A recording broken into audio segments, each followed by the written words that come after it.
মালাকুল মাউত এসে কাফের নাস্তিক মুশরিকদের সামনে সেরকম একটা ত্রাস সৃষ্টি করে, ভয়ে লোকটা কাঁপতে থাকে।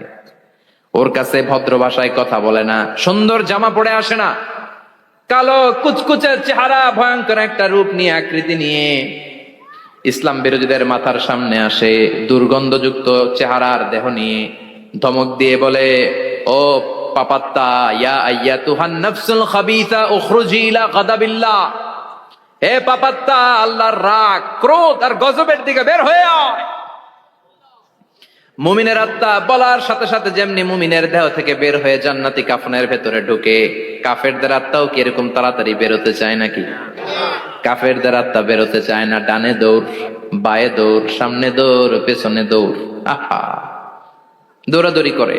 মালাকুল মাউত এটাকে টেনে হিচড়ে, একটা জীবিত ছাগলকে জবেহ না করে, জবাই না করে, তার চামড়া উল্টা দিকে টেনে হিচড়ে বের করলে ছাগলটা যত কষ্ট পায়, এর সে কম 70 গুণ বেশি কষ্ট দিয়ে কাফের মুশরিক আর গাদ্দারদের রূহ কবজ করা হয়।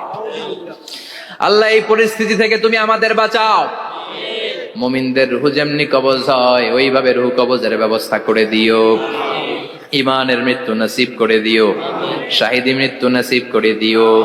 আমাকে শহীদ করে সেই মিছিলে শামিল করে নিও, যে মিছিলের নেতা মীর হামজা খুবাইবে খাব্বাব, আল্লাহর কাছে ছিল অতি প্রিয়, শামিল করে নিও। আমাকে শহীদ করে সেই মিছিলে শামিল করে নিও। পড়েন আমিন, আর জোরে পড়েন আমিন। তার মানে বিমান দুর্ঘটনায় হোক, কিংবা লঞ্চ ডুবিতে হোক, কিংবা আগুনে পড়ে হোক, কিংবা আত্মঘাতী হামলায় হোক, যে যেখানেই মারা যায়, কবরের 3টা প্রশ্ন তার জন্য আছে না নাই? ইসলাম বিরোধীদের জন্য প্রশ্ন 3টা, আপনারা যারা মুমিন তাদের জন্য 4টা, আপনাদের জন্য একটা বেশি। আলহামদুলিল্লাহ কোন? কবরে এসে প্রথম প্রশ্ন করবে, মুনকার নাকির যখন চলে আসবে, 40 কদম যখন আত্মীয় স্বজনরা লাশটাকে কবরের মধ্যে দিয়ে 40 কদম চলে যায়, তখনই ফেরেশতা চলে আসে। আহা, শেষ, সব শেষ। এসেই পরীক্ষা শুরু। মার রব্বুক, তোর রবের নাম কি? চিল্লায় বলেন, আমাদের রবের নাম কি? আমরা বলবো রব্বি আল্লাহ, আল্লাহ আমারে রব। দমে দমে তনু মনে তারি অনুভব। পড়েন, আল্লাহ আমারে রব। তোমার দুনিয়াতে আমি যেদিকে তাকাই, অথই নিয়ামতে ডুবে আছি সবাই। পাখ পাখালির গানে শুনি তসবিহ কল রব, তসবিহ কল রব, আল্লাহ আমারে রব। প্রথম প্রশ্ন, তোমার রব কে? আমরা বলবো আমাদের রব আল্লাহ। দ্বিতীয় প্রশ্ন, ওমা দীনু, তোমার ধর্মের নাম কি? আমরা কি বলবো? তৃতীয় প্রশ্ন, বিশ্বনবীর চেহারা দেখিয়ে বলা হবে, আতারিফু হাদার রাজুল, এই লোকটারে চিনো নাকি? আমরা বলবো চিনি, আমাদের প্রাণের নবী, ঠিক কিনা? চাঁদের চেয়ে সুন্দর তুমি নবী আমার কামলিওয়ালা, দু জাহানের বাদশাহ তুমি প্যারা নবী সাল্লে আলা, চাঁদের চেয়ে সুন্দর তুমি নবী আমার কামলিওয়ালা, ঠিক কিনা? 3টা প্রশ্নের যথাযথ উত্তর যখন দিয়ে দিলেন, আপনার জন্য অতিরিক্ত আরেকটা প্রশ্ন করা হবে, ওয়ামা ইলমুক, তোমার নলেজ কি? 3টা প্রশ্নের উত্তর যে তুমি করতে পারলা, কিভাবে পারলা, কেমনে জানলা? নকল করে বলছো নাকি জেনে বুঝে আসছো? নকল হয় না? এখন তো পরীক্ষা চলতেছে বোধহয়। কি পরীক্ষা? এসএসসি পরীক্ষা। নকল হয়? কৃষ্ণপুরে নকল নাই না? এখন মনে হয় এগুলো একটু কমছে। একটা সময় ছিল অনেক নকল হইতো। পাঞ্জাবের ভিতরে নকল, পকেটে নকল, টুপির ভিতরে নকল, মৌজার ভিতরেও নকল। এমনকি মেয়েরাও নকল করে পরীক্ষার হলে, আছে না নাই? স্কেলের মধ্যে লিখে নিয়ে যায়, হাতের মধ্যে লিখে নিয়ে যায়, ওড়নায় লিখে নিয়ে যায়, কাপড়ে লিখে নিয়ে যায়, আছে না নাই? ফেরেশতারা বলবে, নকল করছো নাকি? কেমনে জানলা? 3টা প্রশ্নের উত্তর তুমি কেমনে বললা? আল্লাহ তোমার রব, ইসলাম তোমার ধর্ম, এই লোকটা বিশ্বনবী, কেমনে চিনলা? আপনাকে তখন বলতে হবে, আমি কোরআন থেকে শিখেছি, আমি হাদিস থেকে শিখেছি, আমি ইসলাম জেনে বুঝে মেনেছি, আমি আন্দাজে কোথাও ঘুরি নাই। চিল্লা এখন ঠিক কিরা? আপনাকে বলতে হবে, এজন্য শিখতে হবে, প্রতিনিয়ত ইসলাম সম্পর্কে জানতে হবে, আখের গোছাতে হবে, জীবনটাকে আলোকিত করতে হবে। চিল্লায় বলেন ঠিক কিরা? চারটা প্রশ্নই যখন হয়ে গেল, ফেরেশতারা বলবে আহলান ওয়া সাহলান ওয়া মারহাবান বিক, খোশামদেদ, কংগ্রাচুলেশন, খোশামদেদ, কংগ্রাচুলেশন, সব প্রশ্নের উত্তর তুমি পেরেছো। ফায়ুফসাহু লাহু কবরুহু ৭০ যিরান, আপনার কবরটারে ৭০ হাত লম্বা করে দেয়া হবে। ওয়া ইফতাহু লাহু বাবুন ইলাল জান্নাহ, আপনার কবর থেকে জান্নাতের দিকে দরজা খুলে দেয়া হবে। ওয়া ইউলবাসু মিন লিবাসি আহলিল জান্নাহ, জান্নাতের 2টা রেশমি কাপড়ের পোশাক এনে আপনারে পরিয়ে দেয়া হবে। আর বলা হবে নাম কানাউমিলা আরুস, ঘুমাও, sleep, you should get some sleep now, তোমাকে লম্বা সময় পাড়ে দিতে হবে, ঘুমাও। কানাউমিলা আরুস, যেমনি বর বাসর রাতে আরামসে ঘুম দেয়, বাসর রাতে যেমনি বর কনেকে নিয়ে মধুর ঘুম দেয়, তুমিও ঘুমাও, কেউ তোমার ঘুম ভাঙবে না। মালাক ইসরাফিলের, কিয়ামতের জন্য ইসরাফিলের সিংহায় যে ফুৎকার আছে, ওই ফুৎকার ছাড়া কোনো কিছুই তোমার ঘুম ভাঙাতে পারবে না। আলহামদুলিল্লাহ পড়েন। আল্লাহ আমরাও যেন 4টা প্রশ্নের উত্তর দিয়ে লম্বা একটা ঘুম দিতে পারি, পড়ে না আমিন। ওয়াম্মাল কাফির ওয়া আহলুশ শিমাল, আর ইসলাম বিরোধী যারা, তাদের সামনে আসবে মালাকান আসওয়াদান আজরাকান, কৃষ্ণ বর্ণের দেহ, নীলাভ বর্ণের 2টা চোখ, গায়ের রং কালো, চোখের রং নীল। দেখতে কেমন লাগে? আলিফ লাইলার ভূতের মতো, কথা কন। গায়ের রং কালো, চোখের রং নীল। ফেরেশতা 2টা আসবে, এসে ত্রাস সৃষ্টি করবে, এসে বলবে বল তোর রবের নাম কি? মার রব্বুক। ইসলাম বিরোধী মুশরিক কাফের নাস্তিক এরা বলবে আমি জানি না আমার রবকে, আমি জানি না, আমি তো আজীবন শুধু চেয়ার করেছি, মদ খেয়েছি, আমি ধর্ষণে সেঞ্চুরি করেছি দুনিয়ার বুকে, আমি টেন্ডারবাজি করেছি, চাঁদাবাজি করেছি, আমি মাস্তানি করেছি, আমার দাপটে এলাকার ইসলাম প্রিয়রা বাসায় ঘুমাতে পারে না। আমি ছিলাম টেন্ডারবাজ, আমি ছিলাম গডফাদার, সন্ত্রাসীদের লিডার, আমি ছিলাম ডন 1 2 3 সব, আমি ছিলাম ডনের ডন, আমি ছিলাম মাস্তান রংবাজ, রব টপ কি আমি তো জানি না। লাদ্রি লাদ্রি, আমার জিজ্ঞেস করো না। আবার প্রশ্ন করা হবে ওয়ামা দীনুক, তোর ধর্মের নাম কি? বলবে লা আদরি, আমার কোনো ধর্ম নাই, আমার কোনো ধর্ম নাই, আমি শুধু মৌজ মাস্তিতে ছিলাম, আমি আনন্দ ফুর্তি করেছি, ইসলাম নিয়ে আমার মাথা ব্যথা ছিল না, আজীবন ইসলামরে আমি বাস দিয়েছি। চিল্লায় বলেন ঠিক কিনা? ইসলাম বিরোধীদের সাথে ছিল আমার চলাফেরা, আমার সব সাঙ্গপাঙ্গ ছিল গুন্ডা বদমাশ ইসলাম বিরোধী।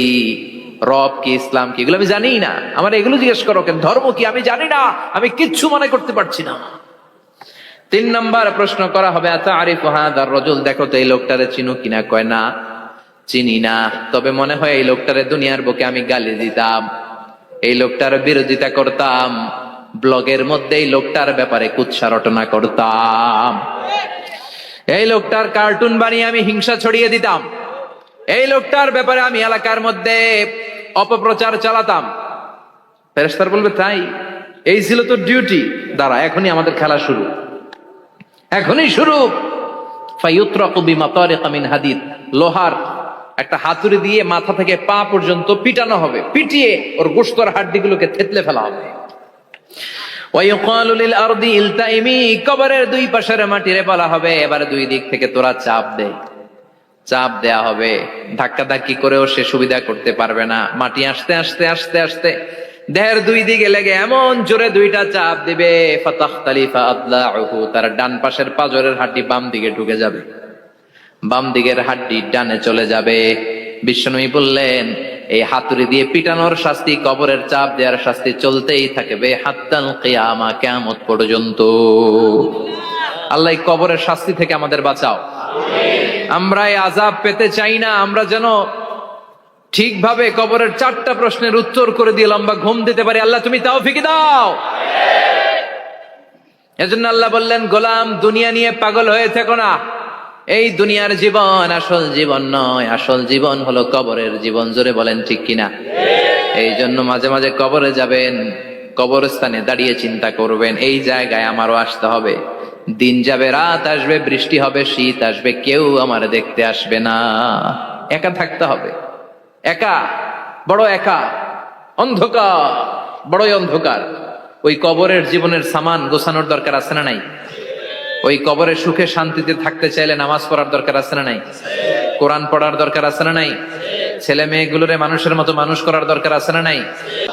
আবার বিশ্বনবী বললেন, মান ক্বালা লা ইলাহা ইল্লাল্লাহ সিদকান মিন কলবিহি দাখালাল জান্নাহ, অন্তর থেকে একনিষ্ঠতার সাথে একবার যে লা ইলাহা পড়বে, ওই লোকটা জান্নাতে প্রবেশ করবে। তার অপকর্মের কারণে, তার পাপের কারণে হয়তো সে পানিশমেন্ট পাবে জাহান্নামে, কিন্তু ফাইনালি সব শেষে সে জান্নাতে ঢুকবে, ঠিক কিনা? সহিহ ইবনে হিব্বান আর মুস্তাদরাকে হাকিমের এক বর্ণনা, মুসা আলাইহিস সালাম আল্লাহকে প্রশ্ন করলেন, ইয়া আল্লাহ আল্লিমনি কালিমাতান আযকুরু বিহা ওয়া আদউ বিহা, আল্লাহ আপনি আমারে একটা কালিমা শিখান, একটা জিকির শিখান, যে জিকিরটা দিয়ে শুধু আমি আপনার জিকির করব, এই জিকির কেউ জানবে না, শুধু জানবো আমি আর আপনি। সুবহানাল্লাহ পড়েন। আল্লাহ বললেন, ইয়া মুসা ইকরা লা ইলাহা ইল্লাল্লাহ, মুসা তুমি পড়ো লা ইলাহা। মুসা আলাইহিস সালাম বললেন, আল্লাহ বলছি এমন জিকির যেটা আমি আর আপনি ছাড়া কেউ জানবে না। লা ইলাহা এটা তো জাতীয় জিকির, এটা তো ইন্টারন্যাশনাল জিকির, এটা তো সবাই জানে। আমি তো চেয়েছিলাম এক্সক্লুসিভ একটা। আল্লাহ বললেন, মুসা লা ইলাহা ইল্লাল্লাহর চেয়ে শ্রেষ্ঠ জিকির আমার কাছে নাই। আমি আল্লাহর দেয়া সর্বশ্রেষ্ঠ জিকির হচ্ছে লা ইলাহা ইল্লাল্লাহ। লাউ তাদাউ লা ইলাহা ইল্লাল্লাহ ফি কাফফা ওয়াস সামাওয়াতু ওয়াল আরদু ফি কাফফা, ও মুসা সাত আকাশ সাত জমিন যদি দাঁড়িপাল্লার এক পাল্লায় রেখে দাও আর লা ইলাহা আরেক পাল্লায় রেখে দাও, লা রাজাহাত কাফফাতু লা ইলাহা ইল্লাল্লাহ, মুহূর্তেই লা ইলাহার পাল্লাটা ভারী হয়ে যাবে। এটা একটা বিপ্লবী বাণী, এটা ভিক্ষা করার বাণী নয়। জুমার নামাজের পরে একটা টাকা দিয়া যান, আমি গরিব ইনসান, আছে না নাই? আখিরাতে সওয়াব পাইবেন পাহাড়ের সমান। আর জিকির ধরে লা ইলাহা ইল্লাল্লাহ। অনেকে মনে করে এটা ভিক্ষা করার জিকির, কপাল পোড়া। আমরা ভিক্ষার সাথে এটাকে জুড়ে দিয়েছি। এটা একটা বিপ্লবী বাণী। এই বাণীর অর্থ, এটার ইম্পর্টেন্স, এটার সিগনিফিকেন্স আর তাৎপর্য যে বুঝে, সে আল্লাহ ছাড়া কারো সামনে মাথা নত করতে পারে না। চিল্লা এখন ঠিক কিনা? তাফসীর ফি জিলালিল কুরআনের রচয়িতা সৈয়দ কুতুব শাহিদ, নাম শুনছেন? গোটা বিশ্বব্যাপী তার নাম আর ডাক। তিনি ফি জিলালিল কুরআন লেখে গোটা বিশ্বের যুবকদের অন্তর কাঁপিয়ে দিয়েছিলেন। এই সমাজে তিনি জাহালাত দেখে এই জাহালাতের বিরুদ্ধে কলম ধরেছেন আর যুগশ্রেষ্ঠ তাফসীর রচনা করেছেন, তাফসীর ফি জিলালিল কুরআন। এটার অনেক ভাষায় ট্রান্সলেশন হয়েছে, বাংলায়ও পাওয়া যায়। খুব সম্ভব আল কোরআন একাডেমি লন্ডন এটা ট্রান্সলেট করেছে। তো উনি এই কালিমার পক্ষে থাকার কারণে, ইসলামী আন্দোলনের কারণে তৎকালীন প্রেসিডেন্ট জামাল আব্দুল নাসের ওনাকে ফাঁসি দেওয়ার আদেশ দিয়েছে, ফাঁসির কাস্টে ঝুলিয়ে মৃত্যুদণ্ডের অর্ডার করেছে। তো জেল কোডের নিয়ম অনুযায়ী যাদেরকে ফাঁসি দেওয়া হবে, হ্যাঙ্গিং করা হবে, হ্যাঙ্গিং করার ঘন্টাখানিক আগে ওই কারা কর্তৃপক্ষ থেকে নিয়োগ দেয়া জেলখানার ইমাম সাহেব এসে তাদেরকে লা ইলাহা পড়ায়। কি পড়ায়? লা ইলাহা ইল্লাল্লাহ পড়ায়। তো সৈয়দ কুতুব শাহিদ উনিও যখন ওনাকে ফাঁসির কাজটা ঝুলানো হবে, ওই মুহূর্তে জেল কোডের নিয়ম অনুযায়ী ইমাম সাহেব এসে সৈয়দ কুতুব সাহিবকে বলতে আরম্ভ করলো যে, আমি আপনাকে কালিমা পড়াতে এসেছি, আপনি পড়েন লা ইলাহা ইল্লাল্লাহ। সৈয়দ কুতুব শাহিদ বললেন, আমারে কালিমা শিখাতে এসো না, আমি কালিমা খুব ভালো জানি। যেই কালিমা পড়ার, যে কালিমা তুমি ফাঁসির আসামিদেরকে পড়ানোর কারণে মান্থলি বেতন পাও, ওই কালিমার ব্যাখ্যা করার কারণে আমাকে ফাঁসির কাজটা ঝোলা লাগছে। তুমি কালিমা পড়াও, তুমি বেতন নাও, আর আমি কালিমার ব্যাখ্যা করার কারণে আমার ফাঁসি হয়, তার মানে তোর কালিমা আর আমার কালিমা এক কালিমা না। কালিমার মধ্যে পার্থক্য আছে না নাই? ইমানের মধ্যে পার্থক্য আছে না নাই? যে ইমানে প্রয়োজনে জ্বলে ওঠে না,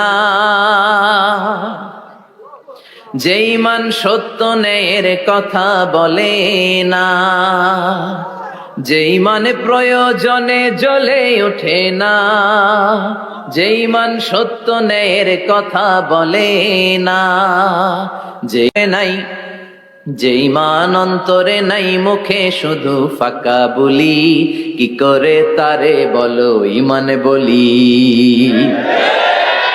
কি করে তারে বলো ইমানে বলি, কি করে তারে বলো ইমানে বলি, ঠিক কিনা?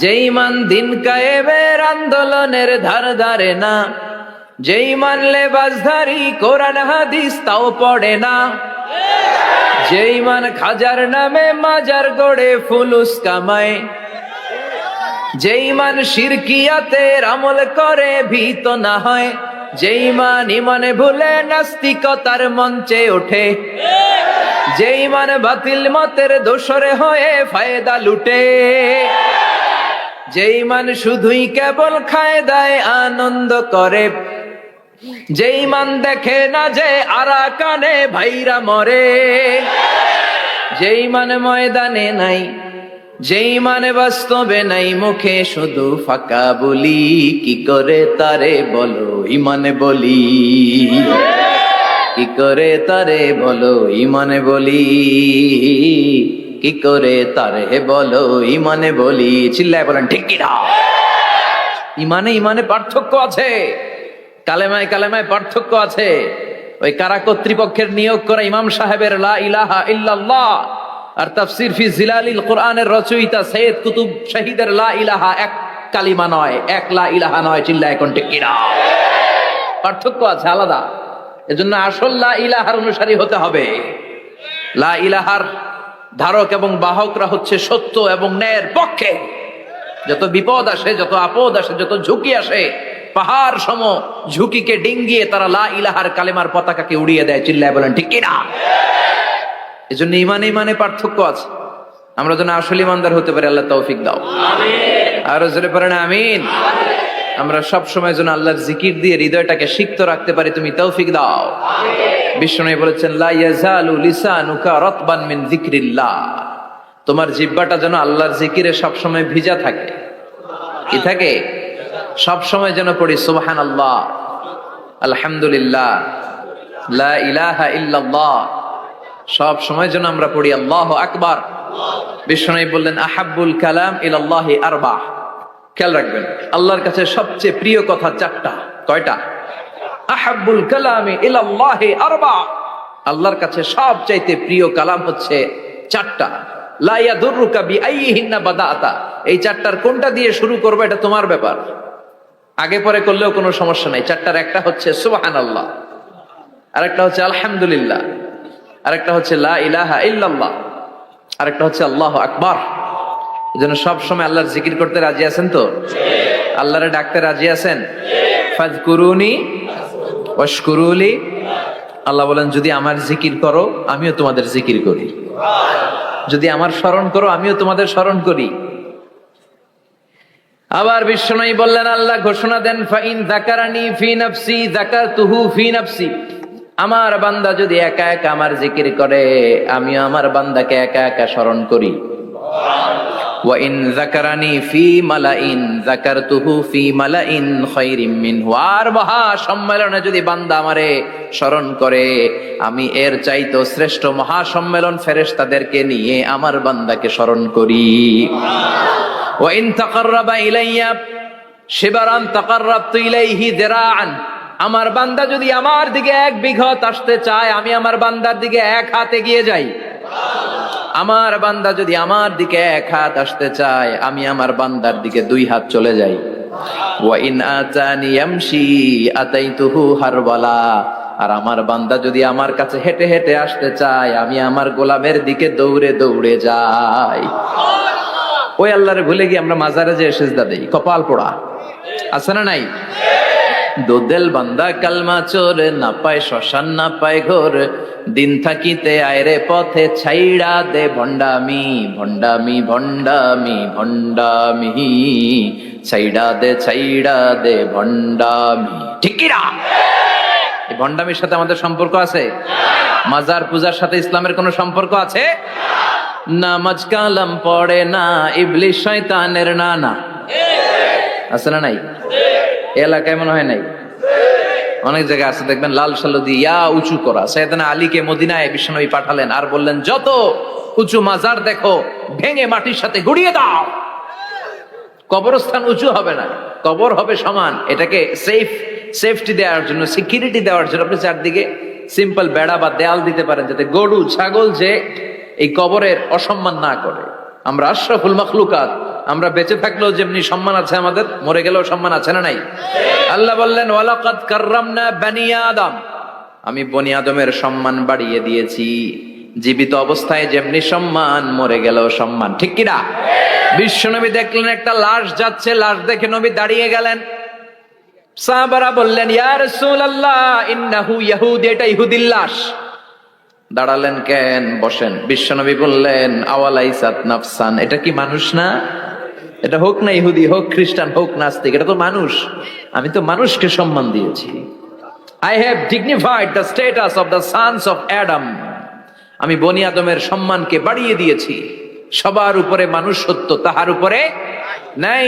এজন্য কবরকে সিকিউরিটি দিতে হবে, কিন্তু গম্বুজ বানানো যাবে, লাল সালু দেয়া যাবে, মাজারে আগরবাতি দেয়া যাবে, মোমবাতি, মশারি। অনেক মাজারের উপরে লম্বা মশারি টাঙানো আছে না নাই? ওর বাবারে মশাই কামড়ায়, কত বড় ডাকাত। তো মশাই যদি নিচ থেকে তাড়াইতে না পারে, ও তোমারে কি করবে? কথা বলেন। মশা তাড়াতে পারে না নিজের গা থেকে, তোমারে কি বাঁচাবে? দেখবেন যেই লোকটা মাজারে মশারি দেয়, ওর বাবার ডেঙ্গু জ্বর, ওর বাপেরে মশাই খায়, ওর মারে মশাই খায়।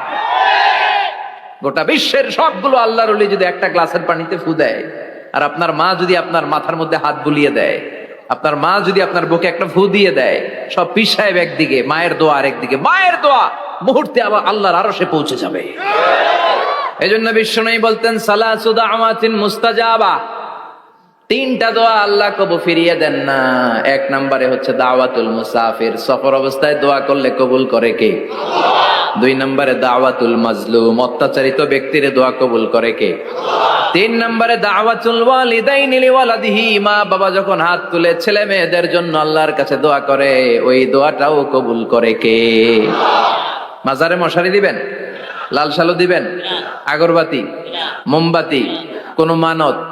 মাজারে মানত করা যায় না।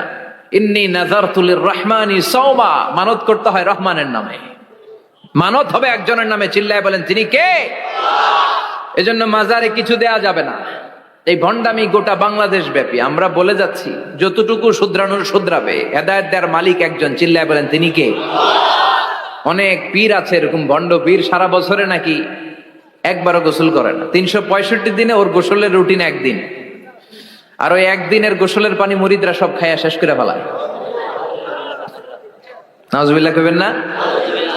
নামাজ কালাম পড়ে না, ইবলিশ শয়তানের নানা, ধর্মের একখান খুঁটি ধইরা কয়দিন করবা হয়রানি। ভণ্ডামি ভণ্ডামি ভণ্ডামি, ছাইড়া দে ভণ্ডামি। দোদেল বান্দা কালমা চোর, না পায় শ্মশান না পায় ঘোর, দিন থাকিতে আয়রে পথে ছাইড়া দে ভণ্ডামি।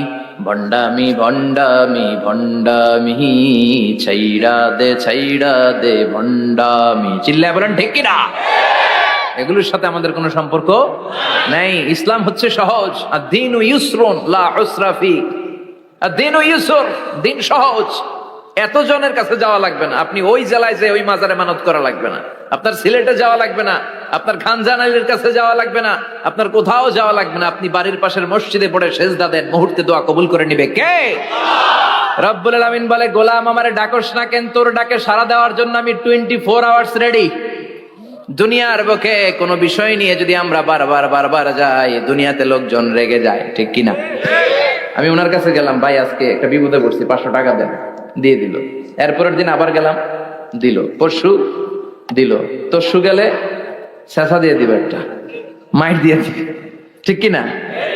কি পাইছো তুমি? প্রতিদিন 500 টাকা। বারবার কোন একটা ইস্যু নিয়ে কারো কাছে যাওয়া যায় না, এটা লজ্জার বিষয়, ঠিক কিনা? কিন্তু আল্লাহর বিষয়টা উল্টো।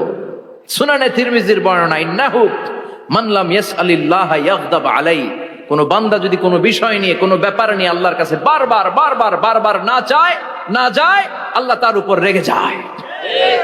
এজন্য আল্লাহর কাছে বারবার চাওয়ার দরকার আছে না নাই? আপনার মনের জ্বালা যন্ত্রণা পূরণ করে দিতে পারে কে? এটার নাম তাওহীদ। এক আল্লাহ কেন্দ্রিক হওয়া, আল্লাহ সেন্টার্ড।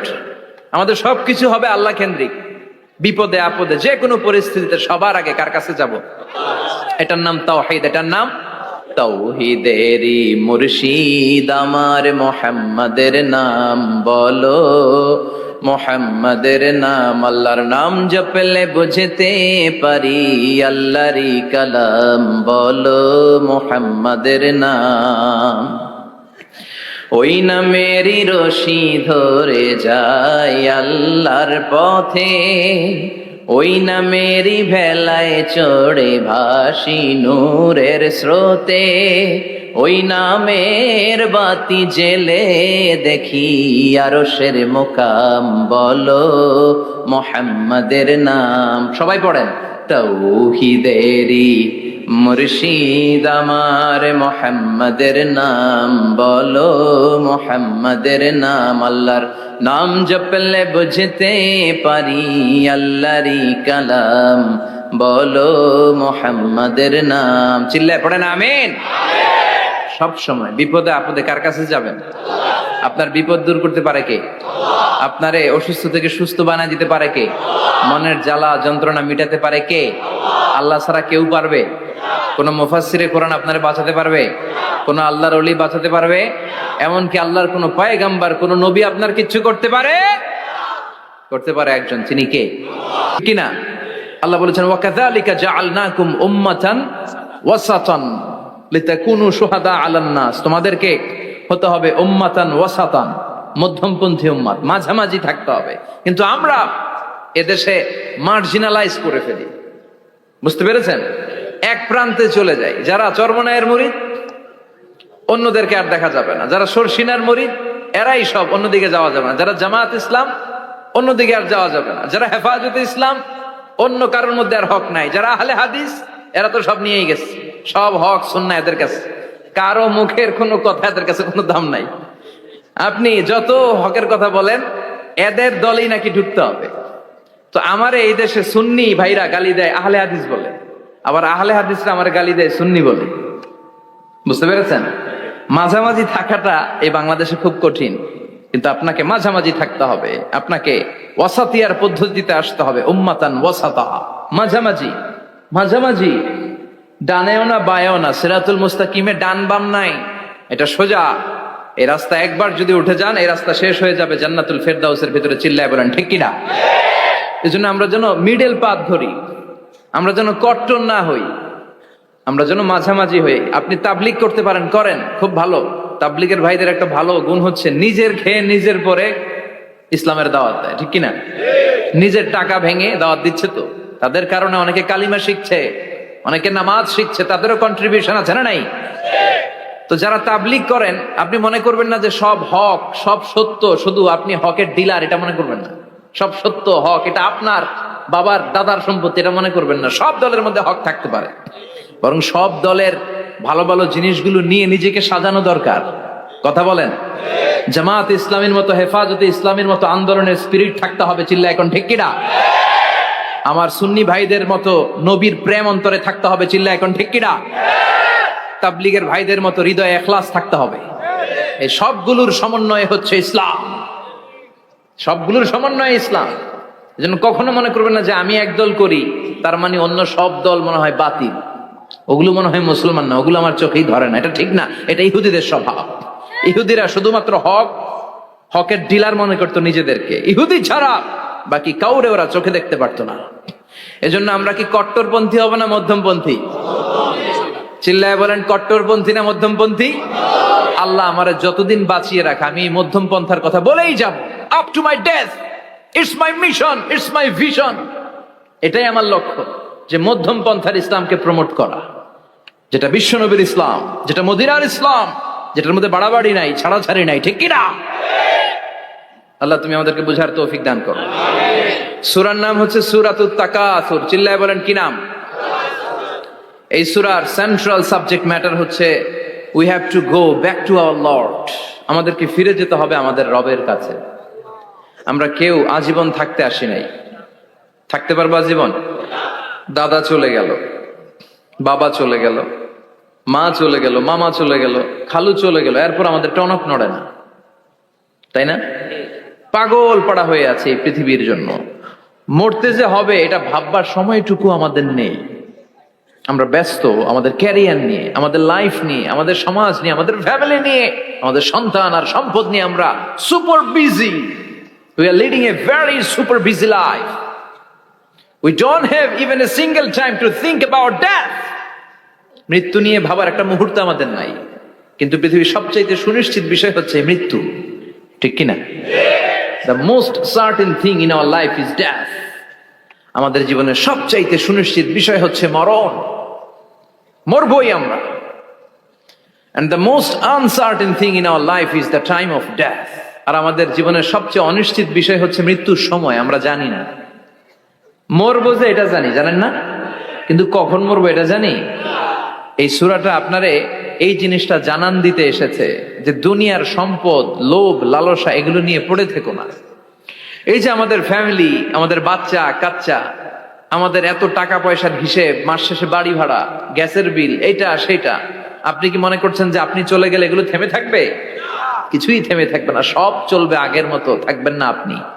এজন্য শাহাদাত ফয়সাল ওনার ফেসবুকে সর্বশেষে লিখে গিয়েছিল, আমি হীন দুনিয়া, মানে এমন দুনিয়া যেটাতে আমি নাই, সব চলে। সকাল গড়িয়ে বিকেল হয়, শীত শেষে গ্রীষ্ম আসে, দিন শেষে রাত নামে, সব চলে, নাই শুধু আমি। চিল্লায় বলেন ঠিক কিনা? তো এজন্য এগুলি একটু ভাবেন। অনেক ব্যস্ত আমরা। এই দুনিয়ার পুরো জীবনটা এটা হচ্ছে লালসাময় একটা জীবন, লোভ, মরিচিকা, মায়াজাল। এই মায়াজালে আমরা আটকে আছি, ফলে মৃত্যুর কথা আমরা ভুলে গিয়েছি। পাগলের মতো ছুটছি, আরো টাকা লাগবে, আরো খ্যাতি লাগবে, আরো যশ লাগবে, আরো দাপট লাগবে আমার। এত টাকা দিয়ে কি হবে? এত সম্পদ দিয়ে কি হবে? এত ব্যস্ততা দিয়ে কি হবে তোমার? স্টপ, থামুন, অনেক হয়েছে, আন্না, থামুন। Take a rest, take a breath and think about death. Think that you have to go back to your Lord. একটু বসেন না, একটু ভাবেন যে আমাকে চলে যেতে হবে, চলে যেতে হবে। এই কোলাহল, এই ব্যস্ততা এগুলো থাকবে, থাকবো না আমি। সাইয়েদনা ওমর ফারুক বলেছেন, মুতু ক্বাবলা আন তামুতু, মরার আগে একবার মরো। হাসিবু ক্বাবলা আন তুহাসাবু আলাইকুম, তোমার হিসাব নেওয়ার আগে তুমি একবার নিজের হিসাবটা করো না। কাগজ বের করে একটু লিখো না কি কি ভালো কাজ করছিলা, যেগুলো দিয়ে নাজাতের ওয়াসিলা হতে পারে, 1 2 3, আর কি কি আকাম কুকাম করছো দেখো না, লিখে দেখো তোমার অবস্থাটা কি। মরার আগে একবার মরো। মরার আগে খাটের মধ্যে শুয়ে শটান করে চোখ বন্ধ করে একবার মরার ভান করে দেখেন কেমন লাগে। চোখটা বন্ধ করেন আর ভাবেন আপনি নাই, কি কি হতে পারে ভাবেন। আপনার ছেলে মেয়েরা কান্না জুড়ে দিবে, আপনার প্রাণের স্ত্রী বিলাপ শুরু করে দিবে, বন্ধু বান্ধবের চিৎকার আর মাতম, স্থানীয় এলাকার মসজিদে ঘোষণা, অমুক এলাকার নিবাসী অমুক ভাই অমুকের ছেলে অমুক দুনিয়ায় নাই। সব আত্মীয়রা চলে আসবে, ফেসবুকে স্ট্যাটাস দেয়া হবে, সবাই সবাইকে জানাবে বিকাল 4টায় অমুক হাই স্কুল ময়দানে আপনার জানাজা। ছুটে আসবে, সবাই ছুটে আসবে আপনাকে শেষ বিদায় দিতে, গুড বাই জানানোর জন্য, আল ওয়াদা, বিদায় জানাতে আসবে সবাই। 4 তাকবীর দিয়ে আপনার জানাজা হবে, অশ্রুসিক্ত জানাজায় আপনার বিদায় হবে। কাঠের খাটিয়ার মধ্যে করে কাঁধে তুলে আপনার কবরে নেওয়া হবে। আগে থেকে খুঁড়ে রাখা কবরটার মধ্যে আপনারে বিছিয়ে দেয়া হবে।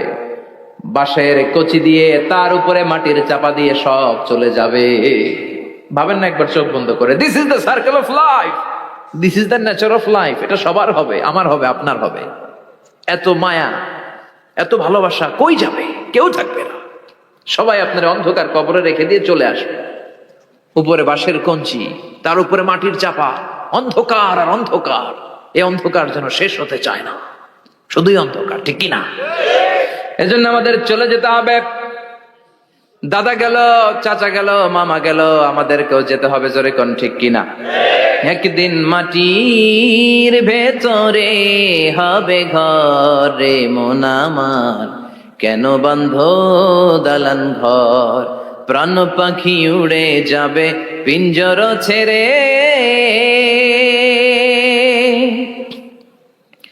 ধরা ধামে সবই রবে, তুমি যাবে চলে, বন্ধু বান্ধব যত মাতা পিতা দ্বারা সুত সবই হবে তোমার পরে। মন আমার কেন বান্ধ দালান ঘর, একদিন মাটির ভেতরে হবে ঘর রে। মন আমার কেন বান্ধ দালান ঘর, ঠিক কিনা? সব পরে থাকবে, চলে যেতে হবে আমাদেরকে। এজন্য আখিরাতের কথা যেন আমাদের স্মরণ হয়। বিশ্বনবী বলতেন, নাহাই তুকুমান জিয়ারাতিল কবুর, আমি তোমাদেরকে কবর জিয়ারত করতে আগে নিষেধ করতাম, কিন্তু এখন নিষেধাজ্ঞা প্রত্যাহার করে নিলাম। এখন সব সময় তোমরা কবরের সামনে যাবা আর জিয়ারত করবা। কবরস্থানে জানতো বড়ুয়া কৃষ্ণপুরের এই গ্রামের কবরস্থান আছে? কোন দিকে? পূর্ব দিকে আছে, গোখরার জলের ওদিকে। যান আপনারা, একটু যাবেন, একটু গেলে আখিরাতের কথাটা স্মরণ হবে। ওখানে ছোট শিশুরা শুয়ে আছে, কিশোর যুবকরা আছে, আপনার মতো তাগড়া যুবক মুরব্বীরা আছে। এরা এই এলাকায় থাকতো, এরা আকাশ থেকে নেমে আসে না, এই এলাকার সন্তান আজ নাই। একটা সার্টেন পিরিয়ড শেষে আপনিও থাকবেন না। This is the nature of life, this is the circle of life. ছোট্ট শিশু হয়ে এসেছিলেন, শৈশব, কৈশোর, যৌবন, প্রৌঢ়ত্ব। আগে ছিলেন সিঙ্গেল, বিয়ে করে হয়ে গেলেন ডবল। এরপরে আল্লাহ আপনাকে একটা মেয়ে দিল, এরপরে মেয়েকে বিয়ে দিয়ে শ্বশুর হলেন, এরপরে ওই মেয়ের ঘরে সন্তান হতে নানা হলেন। আর কতদিন? অনেক দিন হলো তো, অনেক লম্বা সময় পেয়েছেন আপনি। Think about that. এবার যাওয়ার কথা ভাবেন, আখিরাতের সামানের কথা ভাবেন, ফিরে যেতে হবে। কি শক্তিশালী যুবক, বার্ধক্য চলে আসলে লাঠি ছাড়া চলতে পারে না। কুচকুচে কালো দাড়ি সাদা হয়ে যায়, দাড়ির শুভ্রতা, বয়সের ভার, রং ধরা যৌবন জং ধরে শেষ, ঠিক কিনা? This is the circle of life. যুবক ভাইরা, এটাই জীবন, চলে যেতে হবে, কেউ থাকতে পারবে না, ঠিক কিনা? এটা রিমাইন্ডার আল্লাহ এই সূরার ভেতরে দিয়েছেন যে তোমাদেরকে ফিরে যেতে হবে। এই লোভ লালসা ছেড়ে দাও। রব্বুল আলামিন বলেন, আলহাকুমুত তাকাসুর হাত্তা যুরতুমুল মাকাবির। ও গোলাম, দুনিয়ার সম্পদ, লোভ লালসা তোদেরকে পাগল বানিয়ে দিয়েছে। এই লোভ পাগলামি কোনোদিন তোদের থামবে না যতদিন না তোরা কবরে ঢুকবি, ঠিক কিনা? কার কথা? আল্লাহ বললেন, দুনিয়ার সম্পদ আর লোভ আর মোহে তোমরা গাফেল হয়ে গিয়েছো। আখিরাতের কথা বেমালুম তোমরা ভুলে গিয়েছো। কিন্তু আখিরাতে তোমাদের যেতেই হবে, কবরের বাড়িতে তোমাদের ঢুকতেই হবে, ঠিক কিনা? যেতেই হবে। আমরা ভুলে যাই। আলহাকুমুত তাকাসুর, অতিরিক্ত পাওয়ার লোভ, বেশি বেশি খাওয়ার লোভ, বেশি বেশি জমানোর লোভ মানুষকে গাফেল বানিয়ে দিয়েছে। এটা মানুষের স্বভাব। আরো চাই, আরো চাই, এই স্বভাবটা আছে না নাই? দেখবেন ছোট বাচ্চারা মসজিদে দোয়া অনুষ্ঠান শেষে জিলাপি দেয় না? বড়ুয়া কৃষ্ণপুর কি দেয়? আগে বাতাসা দিত না, এখন কি দেয়? জিলাপি দেয়, মিষ্টি দেয়। তো মসজিদের 2-3 গেট থেকে যদি দেয়, ছোট বাচ্চারা দেখবেন এদিক দিয়ে কয়েকটা নেয়, নিয়ে আবার ওই গেটে লাইন ধরে। ওর হাত হলো ছোট হাত, ওর হাত ভর্তি জিলাপি, আর নেওয়ার জায়গা নেই, এরপর আরেক জায়গায় লাইন ধরছে। আরো লাগবে, আরো লাগবে, এই আরো আরো আরো চাই।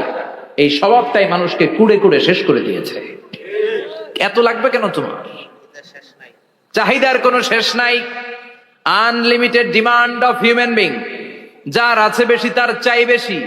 যার সাইকেল আছে তার হুন্ডা চাই, হুন্ডা আছে তো প্রাইভেট কার চাই, প্রাইভেট কার আছে তো প্লেন চাই, প্লেন আছে তো হেলিকপ্টার চাই, হেলিকপ্টার আছে তো ওইটা চাই, ওইটা আছে তো সেটা চাই, ঠিক কিনা? এলাকার মেম্বার যে হয়েছে চেয়ারম্যান হতে চায়, আছে না নাই? চেয়ারম্যান সাহেব এমপি হতে চায়, আছে না নাই? এমপি সাহেব মন্ত্রী হতে চায়, আছে না নাই? মন্ত্রী সাহেব প্রধানমন্ত্রী হতে চায়, আছে না নাই? কিন্তু এই দেশে সুযোগ নাই। কথা কন, এই দেশে প্রধানমন্ত্রী সিলেক্টেড। 2-3 জনের বাইরে কেউ প্রধানমন্ত্রী হইতে পারবি না, ঠিক কিনা?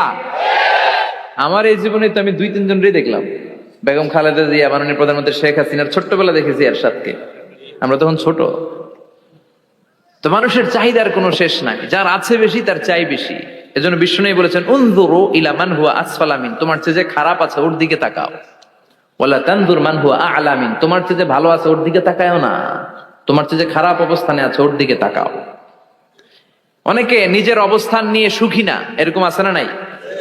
আল্লাহ আমার এটা দিল না রে, ওইটা দিল না রে, পাইলাম না রে, কিচ্ছু হয় না, কি করব জীবন, হতাশ। আসলে আছে কিন্তু অনেক, কিন্তু শুকরিয়া নাই, ডাকাত, ঠিক কি না? নিজের অবস্থান নিয়ে সুখী না, কিন্তু অনেক লোক আছে তারা আপনার অবস্থানে পৌঁছতে চায়। তাদের দিকে তাকিয়ে দেখেন, আপনি যে অবস্থানে আছেন এই অবস্থানে পৌঁছাটা অনেকের কাছে স্বপ্ন।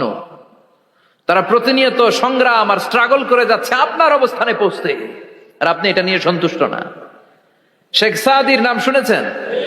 বালাগাল উলা কাশাফাদ দুজা, এই কবিতাটার রচয়িতা ইরানের বিখ্যাত এক কবি।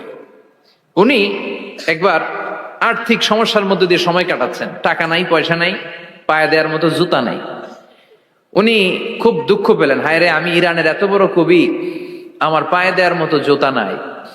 দুঃখ ভরা মন নিয়ে রাস্তায় হাঁটতে বেরোলেন। হাঁটতে হাঁটতে হঠাৎ দেখলেন একটা লোক শুয়ে শুয়ে কাঁদছে, ওই লোকটার দুইটা পাই নাই, পাই নাই। উনি সেজদায় পড়ে গেলেন, আল্লাহর কাছে ক্ষমা চাইলেন, আল্লাহ অনেক দিয়েছো, শুকর আলহামদুলিল্লাহ। এজন্য যেই পরিস্থিতিতেই থাকি না কেন আমরা কি পড়বো? জোরে বলেন, কি পড়বো? এজন্য আল কানাতু মিনাল ইসলাম, অল্পে তুষ্ট থাকার নাম হলো ইসলাম। সম্পদ লাগবে কিন্তু সম্পদের পাহাড় লাগবে না, ঠিক কি না? অল্প খান, অল্প পড়েন, অল্প জামান, অল্পের ভেতরে বরকত ঢুকাইয়া দিছে কে? দেখবেন যাদের সম্পদ অল্প তারা সুখী বেশি। জরিপে এটা দেখা গিয়েছে, অনেক সার্ভেতে এটা এসেছে, যারা সম্পদশালী এরা দুঃখী বেশি, এদের দুঃখ বেশি, টেনশন বেশি। খুব স্বাভাবিক, টাকা যার বেশি রোগ তার বেশি, টাকা যার বেশি টেনশন তার বেশি, টাকা যার বেশি ঘরে শান্তি তার কম। আছে না নাই? ঘরের ভেতরে অশান্তি, ছেলে কথা শোনে না, ছেলে টানে গাঞ্জা, মেয়ে করে পরকিয়া। আছে না নাই? স্ত্রী কথা শোনে না, ভালোবাসা নাই, ঘরটা জাহান্নামের টুকরা। রোগ বালাই, এক একটা হসপিটাল বিল পরিশোধ করতে মাসে 5 লাখ 10 লাখ। আছে না নাই? কিছু খেতে পারে না, ডাক্তার একেবারে ডায়েট মেনু বেঁধে দিয়েছে।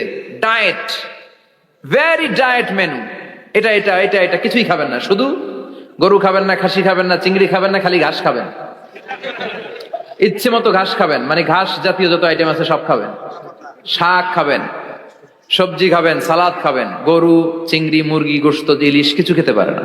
তাহলে রোগ বেশি, খাওয়ার মজা নাই, ঘরে সাংসারিক শান্তি নাই, খালি ব্যারাম আর ব্যারাম, ঠিক কিনা? কিন্তু সম্পদের পাহাড় গড়েছে। আর অল্প যারা খায়, অল্প পড়ে, রিক্সাওয়ালা, কুলিওয়ালা, অল্প বেতনের চাকরি, কিন্তু হক হালালি মেনে চলে, দেখবেন শান্তি আছে অনেক।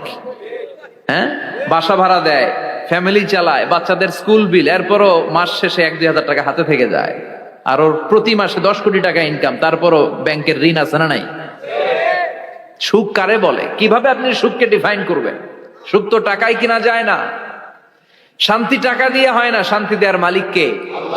শান্তি আছে অল্প খেয়ে শুকর করার মধ্যে, শান্তি আছে আলহামদুলিল্লাহর মধ্যে। চিল্লায় বলেন ঠিক কিনা? এজন্য অল্প খাবো, অল্প পড়বো, অল্প জামাবো, অল্পের ভেতরে বরকত দিয়েছে কে? দেখেন, ধনী ভাইরা খেতে পারে না, কিন্তু রিক্সাওয়ালার কি সমস্যা হয়? রিক্সাওয়ালারা সব খেতে পারে। কুলিওয়ালা, দিন মজুর, এরা একেবারে স্লিম সুঠাম দেহি, মেদহীন পেট, পেটে কোনো মেদ নাই, ভুড়ি নাই। আর কোটিপতিদের মেদ আছে না নাই? এত বড় বড় পেট, ঠিক কিনা? আমাদেরও পেট আছে, তবে হালাল পেট, এটা হারাম টাকা দিয়ে এই ভুড়ি বানাই নাই আমরা। চিল্লে বলেন ঠিক কিনা? রিক্সাওয়ালা, কুলিওয়ালা নিজেও নামাজ পড়ে, বউও নামাজ পড়ে, বাচ্চাটাও নামাজ পড়ে, রিক্সা চালায় আর জিকির করে লা ইলাহা ইল্লাল্লাহ, লা ইলাহা ইল্লাল্লাহ মুহাম্মাদুর রাসূলুল্লাহ সাল্লাল্লাহু। সুখ আর শান্তি, তাদের ঘরে সুখ। ধনী, কোটিপতি, ভিআইপি, সিআইপিস, এদের রাতে ঘুম নাই। 1 ঘন্টা ঘুমানোর জন্য 4টা ট্যাবলেট খাওয়া লাগে, এরকম আছে না নাই? কিন্তু ঘুমের জন্য যে ট্যাবলেট খাওয়া লাগে রিক্সাওয়ালা এটা জানেই না। ওর যেখানে রাইত ওইখানেই, ওর মাথা বিছনায় লাগতে দেরি, ওর ঘুম আসতে দেরি হয়। ওর ঘুমে নাকের ডাকের আওয়াজে ট্রাকের ইঞ্জিনও ফেল। সুবহানাল্লাহ পড়েন।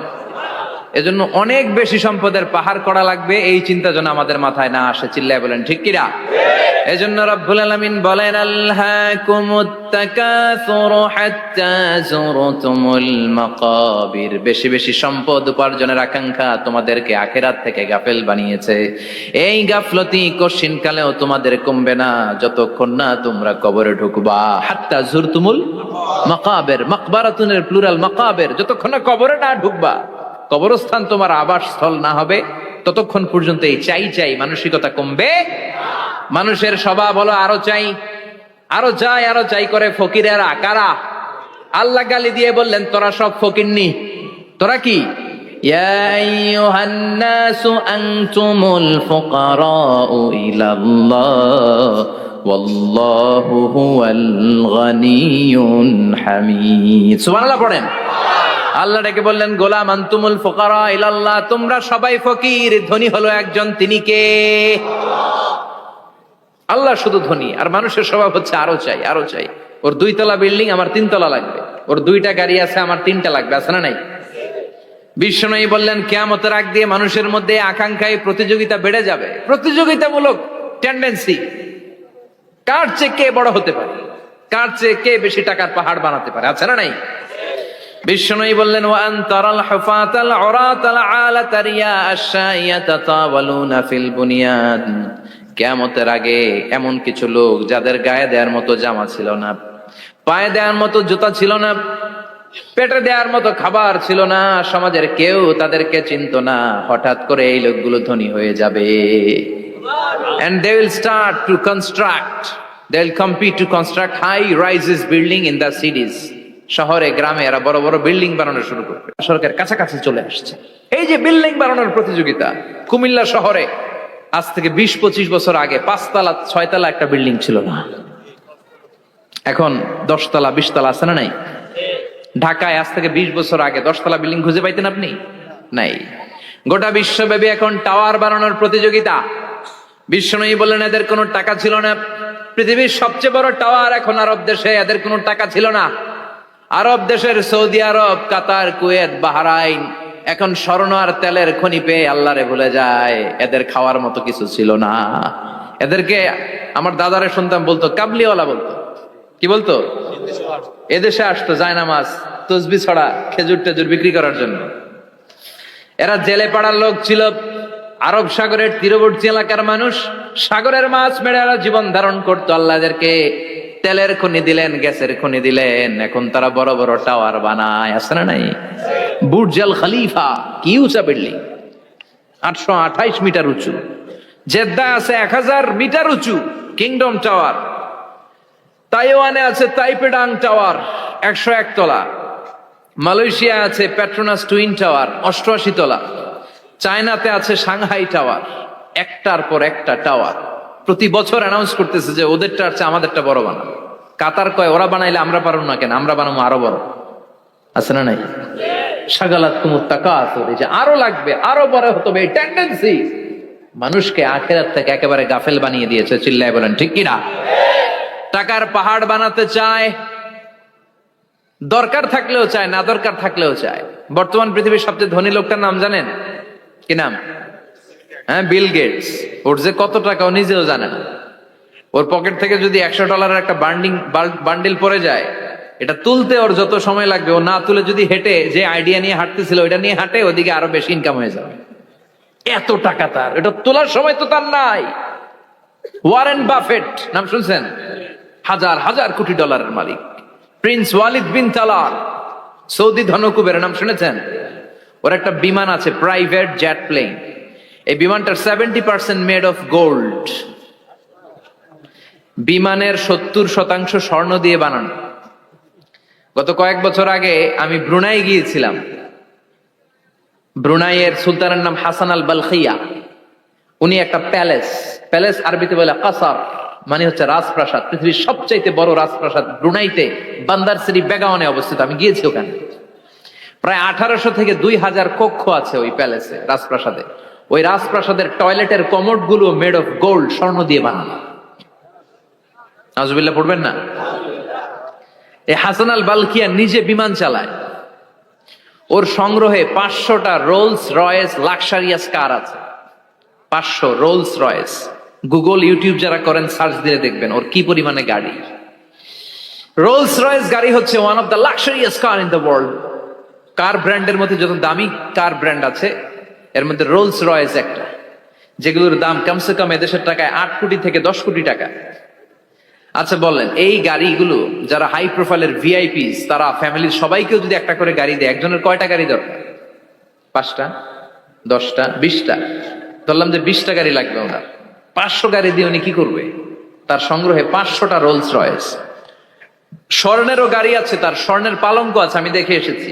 পোরশে, ফারারে, লাম্বরগিনি, এই টাইপের যে ব্র্যান্ডগুলো আছে, অভাব নাই। তার মানে আছে, যার বেশি চায় তত বেশি। চিৎকার করে বলেন ঠিক কিনা? এজন্য আল্লাহ বললেন, আল্লাহকুমুত তাকাসুরু হাত্তা যুরতুমুল মাকাবির। দুনিয়ার লোভ তোমাদেরকে আখিরাত থেকে গাফেল বানিয়ে দিয়েছে। দুনিয়ার লোভ লালসার মধ্যে পড়ে আখিরাতকে বেমালুম তোমরা ভুলে গিয়েছো। এই গাফলতি কোনোদিন কমবে না যতদিন না তোমরা কবরে ঢুকো। ঠিক কিনা? সম্পদ উপার্জনে ইসলাম বাধা দেয় না, কিন্তু সম্পদ হৃদয়ে স্থান দেয়া যাবে না। সম্পদ উপার্জন করতে হবে, খরচ করে ফেলতে হবে। বেশি সম্পদশালী হতে হলে আল্লাহর সন্তুষ্টির জন্য জাকাত দিতে হবে। কে দিতে হবে? দে জাকাত, দে জাকাত, তোর দিল খুলবে পরে, আগে খোলো খাত। দে জাকাত, দে জাকাত, তোরা দে রে জাকাত। ঠিক কিনা? দিল পরে খুলবে, আগে হাত খোলেন। হাত খুললে দেখবেন দিলটারে খুলে দিয়েছে কে? সৈয়দনা মুসা আলাইহিস সালামের জামানায় ওনার চাচাতো ভাই ছিল মিশরের সবচাইতে বড় ধনী, জাকাত দেয় নাই। তার কি করুণ পরিণতি হয়েছে কোরআনে আছে না নাই? এত সম্পদ ছিল, তার সম্পদগুলো সে সিন্ধুকে আটকে রাখতো। আর এই সিন্ধুকের চাবিগুলো আলগানোর জন্য, কাঁধে নেওয়ার জন্য 10 জন লোক লাগতো। সিন্ধুক কাঁধে নেওয়ার জন্য, সিন্ধুকের চাবি, চাবির গোছা কাঁধে নেওয়ার জন্য কয়জন? তাহলে কি পরিমাণ সম্পদ ছিল? সাইয়েদনা মুসা বললেন, সম্পদের মালিক তুই হস নাই, আল্লাহ বানাইছে। কারণ বলে, ইন্নামা উতীতুহু আলা ইলমিন ইনদি, আল্লাহ আমারে সম্পদ দেয় নাই, আমি আমার মেধা খাটিয়ে সম্পদ বানিয়েছি। যাকাত আমি দিব না। মুসা বললেন, তাহলে আযাবে পড়বি। কারণ কয়, পারলে আযাব আন, পারলে আযাব আনব। আল্লাহ বললেন, ফাখাসাফনা বিহি ওয়া বিদারহিল আরদ, ও মুসা নিরাপদ দূরত্বে চলে যাও, এখনই ভয়ঙ্কর ভূমিকম্প হবে, আযাব দেব। কারণ সহ কারণের সব সম্পদ আমি জমিনের ভেতরে ঢুকায়া দেব। আমি নিজে কারণের বাড়ি দেখে এসেছি। মিশরের রাজধানী কায়রো থেকে প্রায় 150 কিলো দূর একটা জেলা আছে, ফায়ুম জেলা। ওইখানে কারুনকে আল্লাহ তার সব সম্পত্তি সহ মাটিতে দাবিয়ে দিয়েছেন। দাবাতে দাবাতে হাঁটু পর্যন্ত যখন কারুন জামিনে দেবে যায়, ভাবছে উঠে যাবে। কোমর পর্যন্ত যখন মাটির মধ্যে দেবে যায়, ভাবছে উঠতে পারবে। গলা পর্যন্ত যখন দেবে যায়, হাত তুইলা কয়, আমি ঈমান আনলাম। ও মুসা, সব সম্পদ তোর আর তোর আল্লাহর, লইয়া যা, খালি আমারে বাঁচা, আমারে। সব গাদ্দারদের একই পরিণতি। ফেরাউনরেও যখন আল্লাহ লোহিত সাগরে পানি খাওয়াতে খাওয়াতে পেটটা এত বড়, হাত তুলা কয়, আনা মিনাল মুসলিমিন, আমি মুসলমান, আমি ভালো মানুষ। আল্লাহর কোরআন সাক্ষী, সে বলেছে আনা মিনাল। বনি ইসরাইলরা যে আল্লাহরে মানে, আমিও তারে মানি, আমিও আল্লাহর দলের একনিষ্ঠ কর্মী। আর পানি খাইতে পারি না, আল্লাহ বাঁচাও। আল্লাহ কয়, আরো খা। শেষ, ফেরাউন শেষ, নমরুদ শেষ, কারুন শেষ। পুরো সম্পদ সহ আল্লাহ কারুনকে জামিনের ভেতরে দাবিয়ে দিলেন। এজন্য সম্পদ যাদের বেশি, জাকাত দেওয়ার দরকার আছে না নাই? দারিদ্রতা বিমোচনের জন্য জাকাত দিবেন। জাকাতের শাড়ি, লুঙ্গি এইভাবে না। অনেকে কিন্তু দেয় জাকাতের শাড়ি, জাকাতের লুঙ্গি, জাকাতের গামছা, এরকম ডাকাইত আছে না নাই? বাংলাদেশে এমনও হয়েছে, জাকাতের শাড়ি দিবে বলে সে পত্রিকায় নিউজ করেছে, আর ওই শাড়ি আনার জন্য শাড়ি দিবে 5,000, মানুষ এসেছে 5 লক্ষ। পদপৃষ্ঠ হয়ে 11 জন নারী এক জায়গায় মারা গিয়েছে। কিয়ামতের দিন আল্লাহ বিচারের কাঠগড়ায় এই বিজনেস ম্যাগনেটকে দাঁড়িয়ে সেদিন জিজ্ঞাসা করবে যে, কেন তুই এদেরকে কষ্ট দিয়েছিলি? চিল্লা এখন ঠিক কিনা? এদের মৃত্যুর দায়ভার এই শিল্পপতি এড়াতে পারবে না। জাকাতের শাড়ি, জাকাতের লুঙ্গি বিতরণের জন্য আল্লাহ তোমারে ধনী বানায় নাই। ধনীদের দায়িত্ব হলো গরিবের হাতে সম্পদ পৌঁছে দেয়া। ওয়া ফি আমওয়ালিহিম হাক্কুন লিসাইলি ওয়াল মাহরুম। গরিব আমার কাছ থেকে সম্পদ আর জাকাত নিয়ে সে আমার প্রতি করুণা করেছে। আমি জাকাত দেই বলে আমি কোনো দয়া দেখাই নাই। কথা বুঝতে পেরেছেন? আইডিয়াটা ক্লিয়ার করে নেন। জাকাত দেয়া আমার জন্য কি? কথা বলেন, ফরজ। আর যে জাকাত নেয় তার জন্য জাকাত খাওয়া কি ফরজ? আমি গরিব মানুষ, আমি জাকাত খাবো না, না খাইয়া থাকুম, রোজা রাখুন। কথা কন। আমার যে জাকাত নেওয়া লাগবে এমন কোনো কথা নেই, কিন্তু আমি যে ধনী, আমার দিতেই হবে, এটা ফরজ। তার মানে আমি দিয়ে আমি দয়া করি নাই, ও নিয়ে আমারে বাঁচাইয়া দয়া করে গেছে। চিৎকার করে বলো ঠিক কিনা? ইসলাম বলে রাস্তার এক পাশে পাঁচতলা আর এক পাশে গাছতলা, এটার নাম ইসলাম না। আলিহিম হাক্কুন লিসাইলি ওয়াল মাহরুম, খেটে খাওয়া মানুষ, সুবিধা বঞ্চিত মানুষদের দ্বারে যে তুমি যাকাতের টাকা পৌঁছে দাও। যাকাতকে ফরজ করা হয়েছে দারিদ্রতা বিমোচনের জন্য। আপনি শাড়ি লুঙ্গি দিলে কি হবে? ওরে শাড়ি দিচ্ছেন দুপুরে, রাত্রেবেলা ও আরেক জায়গায় লাইন ধরে আছে, বিরিয়ানির প্যাকেট দিতেছে ওইখানে, কথা কোন সারাটা বছর ও যাকাতের টাকা নিবে, ওর কিচ্ছু হবে না। বরং এমন কিছু তাকে করে দিতে হবে যেটা দিয়ে সে ফ্যামিলি লিড করতে পারে। একটা সিএনজি কিনে দেন, ওই ফ্যামিলিতে কোনো যুবক থাকলে সিএনজি চালায়া, অটো চালায় ফ্যামিলিটারে চালাবে। একটা টঙের দোকান করে দেন, চায়ের দোকান, চা বিক্রি করে ফ্যামিলিটারে চালাবে। অস্ট্রেলিয়ান একটা গাই কিনে দেন, গরুর দুধ বিক্রি করে তার ফ্যামিলি চলবে। কিংবা মাছের একটা খামার করে দেন, মুরগির খামার করে দেন, ঠিক কিনা? ওমরে ফারুক বলতেন এমন ভাবে যাকাত দাও যাতে করে যাকে যাকাত দিয়েছে জীবনে কোনোদিন সেজন্য আর কারো কাছে যে হাত পেতে যাকাতের জন্য দাঁড়িয়ে না থাকে। এই বিধানটা কার? এজন্য আল্লাহ বললেন আলহাকুমুত তাকাসুরু হাত্তা যুরতুমুল মাকাবির, দুনিয়ার লোভ লালসা তোমাদের কমবে না যতদিন না তোমরা কবরে ঢুকো। কার কথা? চিল্লায় বলেন কার? এজন্য দুনিয়ার প্রতি যে আমাদের লোভ, এটা কি বাড়াইতে হবে না কমাইতে হবে? এই দুনিয়ার জীবন এটা ক্ষণিকের। আমাল হায়াতুদ দুনিয়া ইল্লা মাতাউল গুরুর, এটা ভোগের সামগ্রী, আজ আছে কাল না, এটা হাতের ময়লা। দুনিয়ার এই জীবনের দৃষ্টান্ত হচ্ছে চারটা স্বর্ণের টুকরা আর তিনটা লাশের মতো। স্বর্ণের টুকরা চারটা, চিৎকার করে বলেন তো কয়টা? লাশ তিনটা, জোরে বলেন কয়টা? অনেক অনেক আগের যুগের তিনজন যুবক জীবিকার তাগিদে তারা বের হয়েছে কর্মসংস্থান করে খাবে। প্রতিমধ্যে তারা গুপ্তধন পেয়েছে, স্বর্ণের বার পেয়েছে, তো বড় বড় চারটা পেয়ে তারা মহা খুশি। আমাদের আর কাজ করা লাগবে না, এগুলো বেচে আজীবন খাবো, সুখে থাকবো।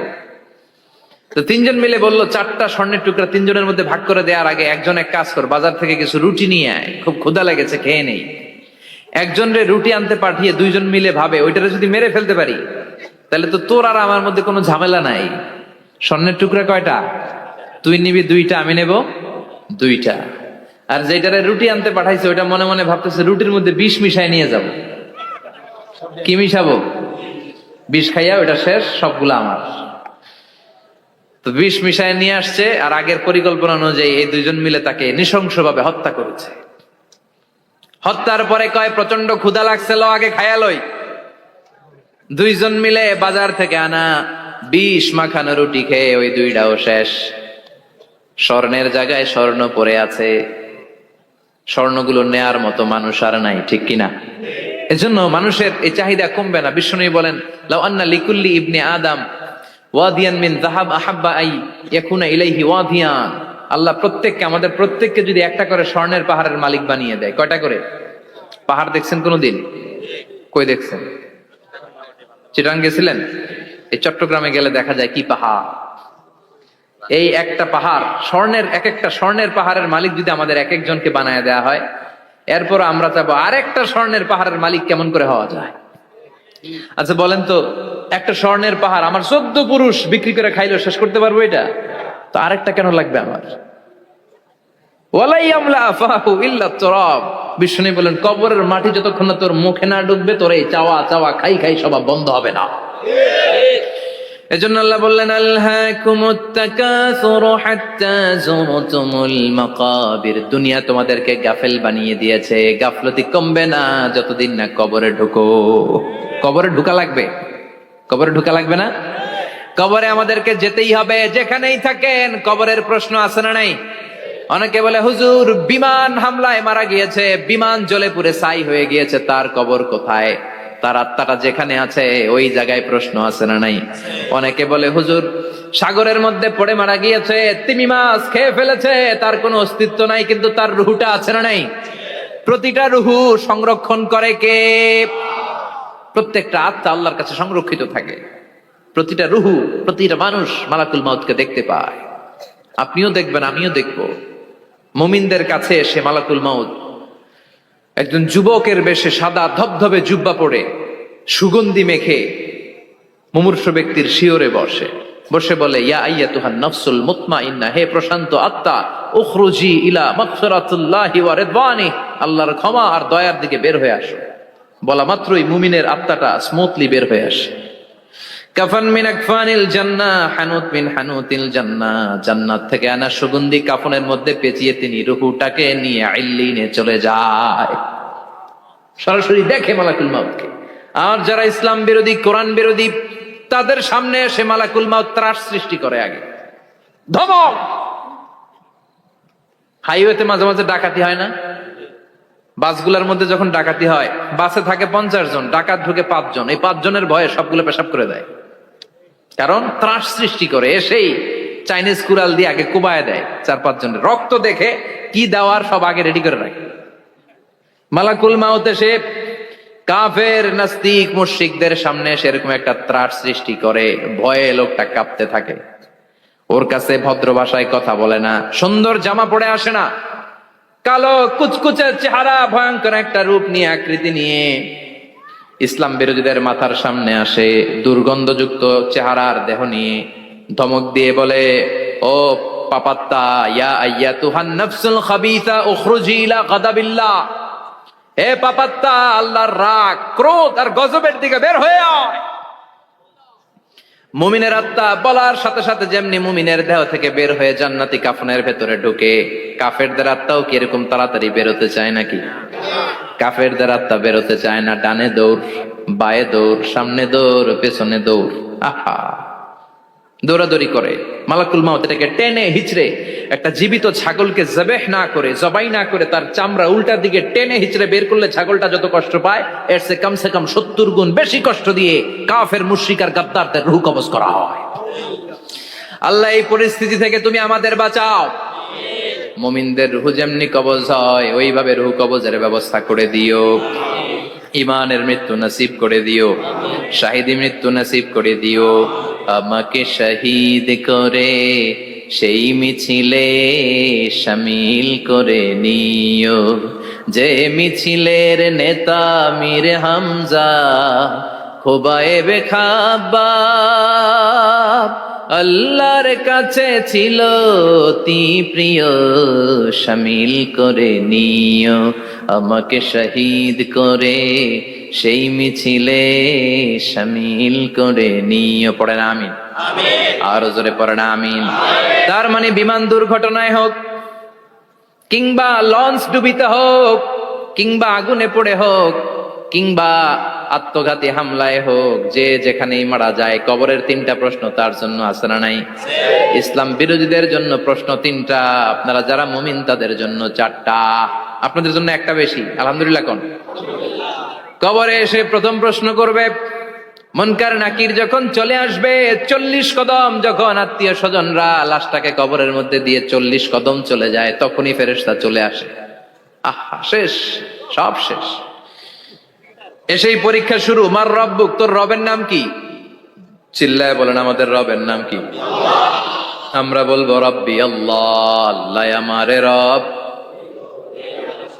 দমে দমে তনু মনে তারি অনুভব। পড়েন, আল্লাহ আমারে রব। তোমার দুনিয়াতে আমি যেদিকে তাকাই, অথই নিয়ামতে ডুবে আছি সবাই।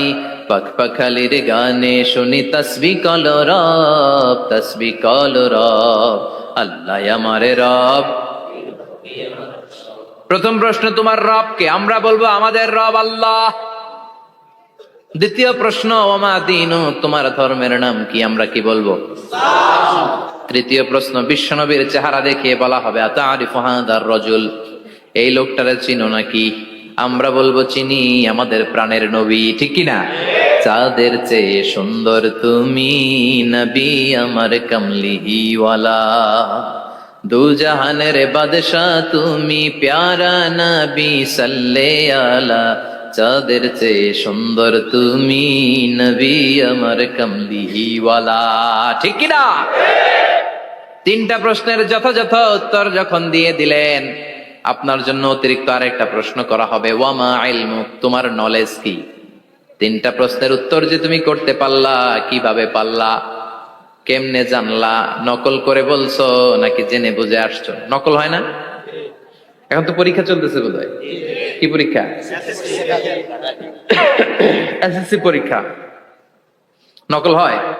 কৃষ্ণপুরে নকল নাই না? এখন মনে হয় এগুলো একটু কমছে। একটা সময় ছিল অনেক নকল হইতো। পাঞ্জাবের ভিতরে নকল, পকেটে নকল, টুপির ভিতরে নকল, মৌজার ভিতরেও নকল। এমনকি মেয়েরাও নকল করে পরীক্ষার হলে আছে না নাই? স্কেলের মধ্যে লিখে নিয়ে যায়, হাতের মধ্যে লিখে নিয়ে যায়, ওড়নায় লিখে নিয়ে যায়, কাপড়ে লিখে নিয়ে যায়, আছে না নাই? ফেরেশতারা বলবে নকল করছো নাকি? কেমনে জানলা? তিনটা প্রশ্নের উত্তর তুমি কেমনে বললা? আল্লাহ তোমার রব, ইসলাম তোমার ধর্ম, এই লোকটা বিশ্বনবী, কেমনে চিনলা? আপনাকে তখন বলতে হবে আমি কোরআন থেকে শিখেছি, আমি হাদিস থেকে শিখেছি, আমি ইসলাম জেনে বুঝে মেনেছি, আমি আন্দাজে কোথাও ঘুরি নাই। চিল্লা এখন ঠিক কিরা? আপনাকে বলতে হবে। এজন্য শিখতে হবে, প্রতিনিয়ত ইসলাম সম্পর্কে জানতে হবে, আখের গোছাতে হবে, জীবনটাকে আলোকিত করতে হবে। চিল্লায় বলেন ঠিক কিরা?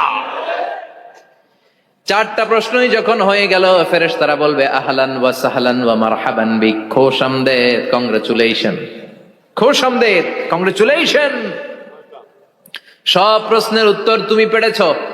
ফায়ুফসাহু লাহু কবরুহু ৭০ যিরান, আপনার কবরটারে ৭০ হাত লম্বা করে দেয়া হবে। ওয়া ইফতাহু লাহু বাবুন ইলাল জান্নাহ, আপনার কবর থেকে জান্নাতের দিকে দরজা খুলে দেয়া হবে। ওয়া ইউলবাসু মিন লিবাসি আহলিল জান্নাহ, জান্নাতের দুইটা রেশমি কাপড়ের পোশাক এনে আপনারে পরিয়ে দেয়া হবে। আর বলা হবে নাম কানাও মিলা আরুস, ঘুমাও, sleep, you should get some sleep now, তোমাকে লম্বা সময় পাড়ে দিতে হবে, ঘুমাও। কানাও মিলা আরুস, যেমনি বর বাসর রাতে আরামসে ঘুম দেয়, বাসর রাতে যেমনি বর কনেকে নিয়ে মধুর ঘুম দেয়, তুমিও ঘুমাও, কেউ তোমার ঘুম ভাঙবে না। মালাক ইসরাফিলের, কিয়ামতের জন্য ইসরাফিলের সিংহায় যে ফুৎকার আছে, ওই ফুৎকার ছাড়া কোনো কিছুই তোমার ঘুম ভাঙাতে পারবে না। আলহামদুলিল্লাহ পড়েন। আল্লাহ আমরাও যেন চারটা প্রশ্নের উত্তর দিয়ে লম্বা একটা ঘুম দিতে পারি, পড়ে না আমিন। ওয়াম্মাল কাফির ওয়া আহলুশ শিমাল, আর ইসলাম বিরোধী যারা, তাদের সামনে আসবে মালাকান আসওয়াদান আজরাকান, কৃষ্ণ বর্ণের দেহ, নীলাভ বর্ণের দুটো চোখ, গায়ের রং কালো, চোখের রং নীল। দেখতে কেমন লাগে? আলিফ লাইলার ভূতের মতো, কথা কন। গায়ের রং কালো, চোখের রং নীল। ফেরেশতা দুইটা আসবে, এসে ত্রাস সৃষ্টি করবে, এসে বলবে বল তোর রবের নাম কি? মার রব্বুক। ইসলাম বিরোধী মুশরিক কাফের নাস্তিক এরা বলবে আমি জানি না আমার রবকে, আমি জানি না, আমি তো আজীবন শুধু চেয়ার করেছি, মদ খেয়েছি, আমি ধর্ষণে সেঞ্চুরি করেছি দুনিয়ার বুকে, আমি টেন্ডারবাজি করেছি, চাঁদাবাজি করেছি, আমি মাস্তানি করেছি, আমার দাপটে এলাকার ইসলাম প্রিয়রা বাসায় ঘুমাতে পারে না।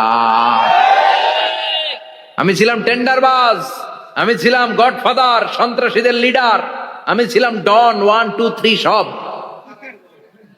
আমি ছিলাম ডনের ডন, আমি ছিলাম মাস্তান রংবাজ। রব টব কি আমি তো জানি না। লাদ্রি লাদ্রি, আমার জিজ্ঞেস করো না। আবার প্রশ্ন করা হবে ওয়ামা দীনুক, তোর ধর্মের নাম কি? বলবে লা আদরি, আমার কোনো ধর্ম নাই, আমার কোনো ধর্ম নাই, আমি শুধু মৌজ মাস্তিতে ছিলাম, আমি আনন্দ ফুর্তি করেছি, ইসলাম নিয়ে আমার মাথা ব্যথা ছিল না, আজীবন ইসলামরে আমি বাস দিয়েছি। চিল্লায় বলেন ঠিক কিনা? ইসলাম বিরোধীদের সাথে ছিল আমার চলাফেরা, আমার সব সাঙ্গপাঙ্গ ছিল গুন্ডা বদমাশ ইসলাম বিরোধী। রব কি, ইসলাম কি, এগুলো আমি জানি না। আমার এগুলো জিজ্ঞেস করো কেন? ধর্ম কি আমি জানি না, আমি কিচ্ছু মনে করতে পারছি না।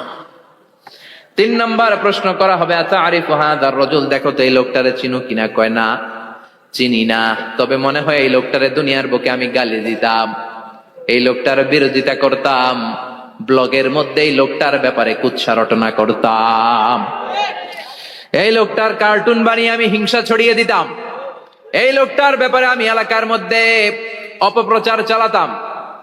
ফেরেশতারা বলবে তাই? এই ছিল তোর ডিউটি? দাঁড়া, এখনই আমাদের খেলা শুরু, এখনই শুরু। ফায়ুতরাকু বিমাতারিকা মিন হাদিদ, লোহার একটা হাতুড়ি দিয়ে মাথা থেকে পা পর্যন্ত পিটানো হবে, পিটিয়ে ওর গোশতর হাড্ডিগুলোকে থেতলে ফেলা হবে। ওয়ায়ুকালু লিল আরদি ইলতাইমি, কবরের দুই পাশের মাটিরে বলা হবে এবারে দুই দিক থেকে তোরা চাপ দে, চাপ দেয়া হবে, ধাক্কা ধাক্কি করেও সে সুবিধা করতে পারবে না। মাটি আসতে আসতে আসতে আসতে দেহের দুই দিকে লেগে এমন জোরে দুইটা চাপ দিবে, ফাতাখতালিফা আদলাউহু, তার ডান পাশের পাঁজরের হাড্ডি বাম দিকে ঢুকে যাবে, বাম দিকের হাড্ডি ডানে চলে যাবে।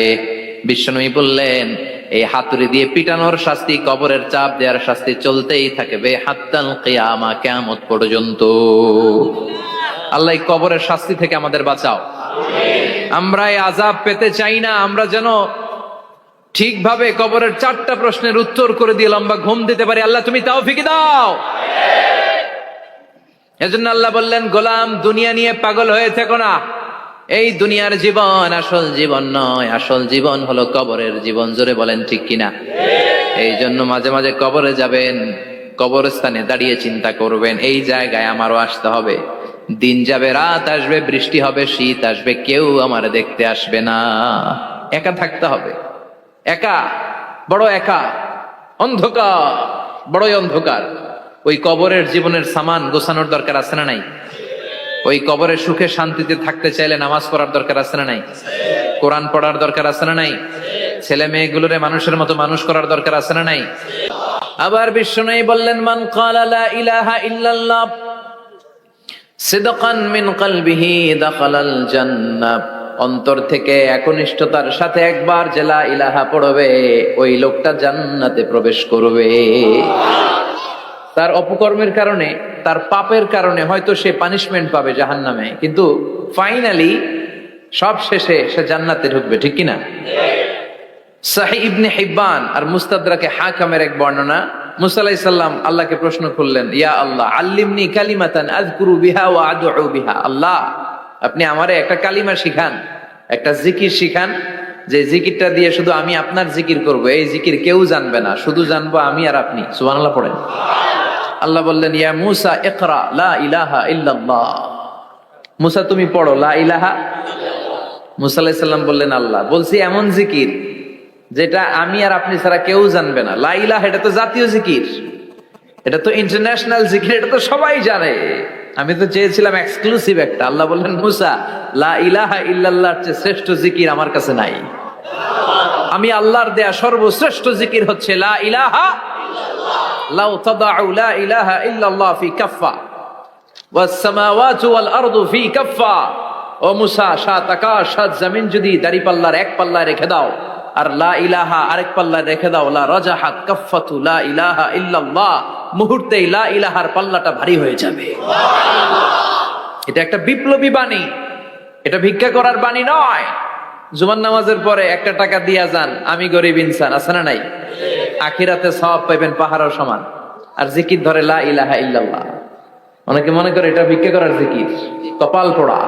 আমরা ভিক্ষার সাথে এটাকে জুড়ে দিয়েছি। এটা একটা বিপ্লবী বাণী।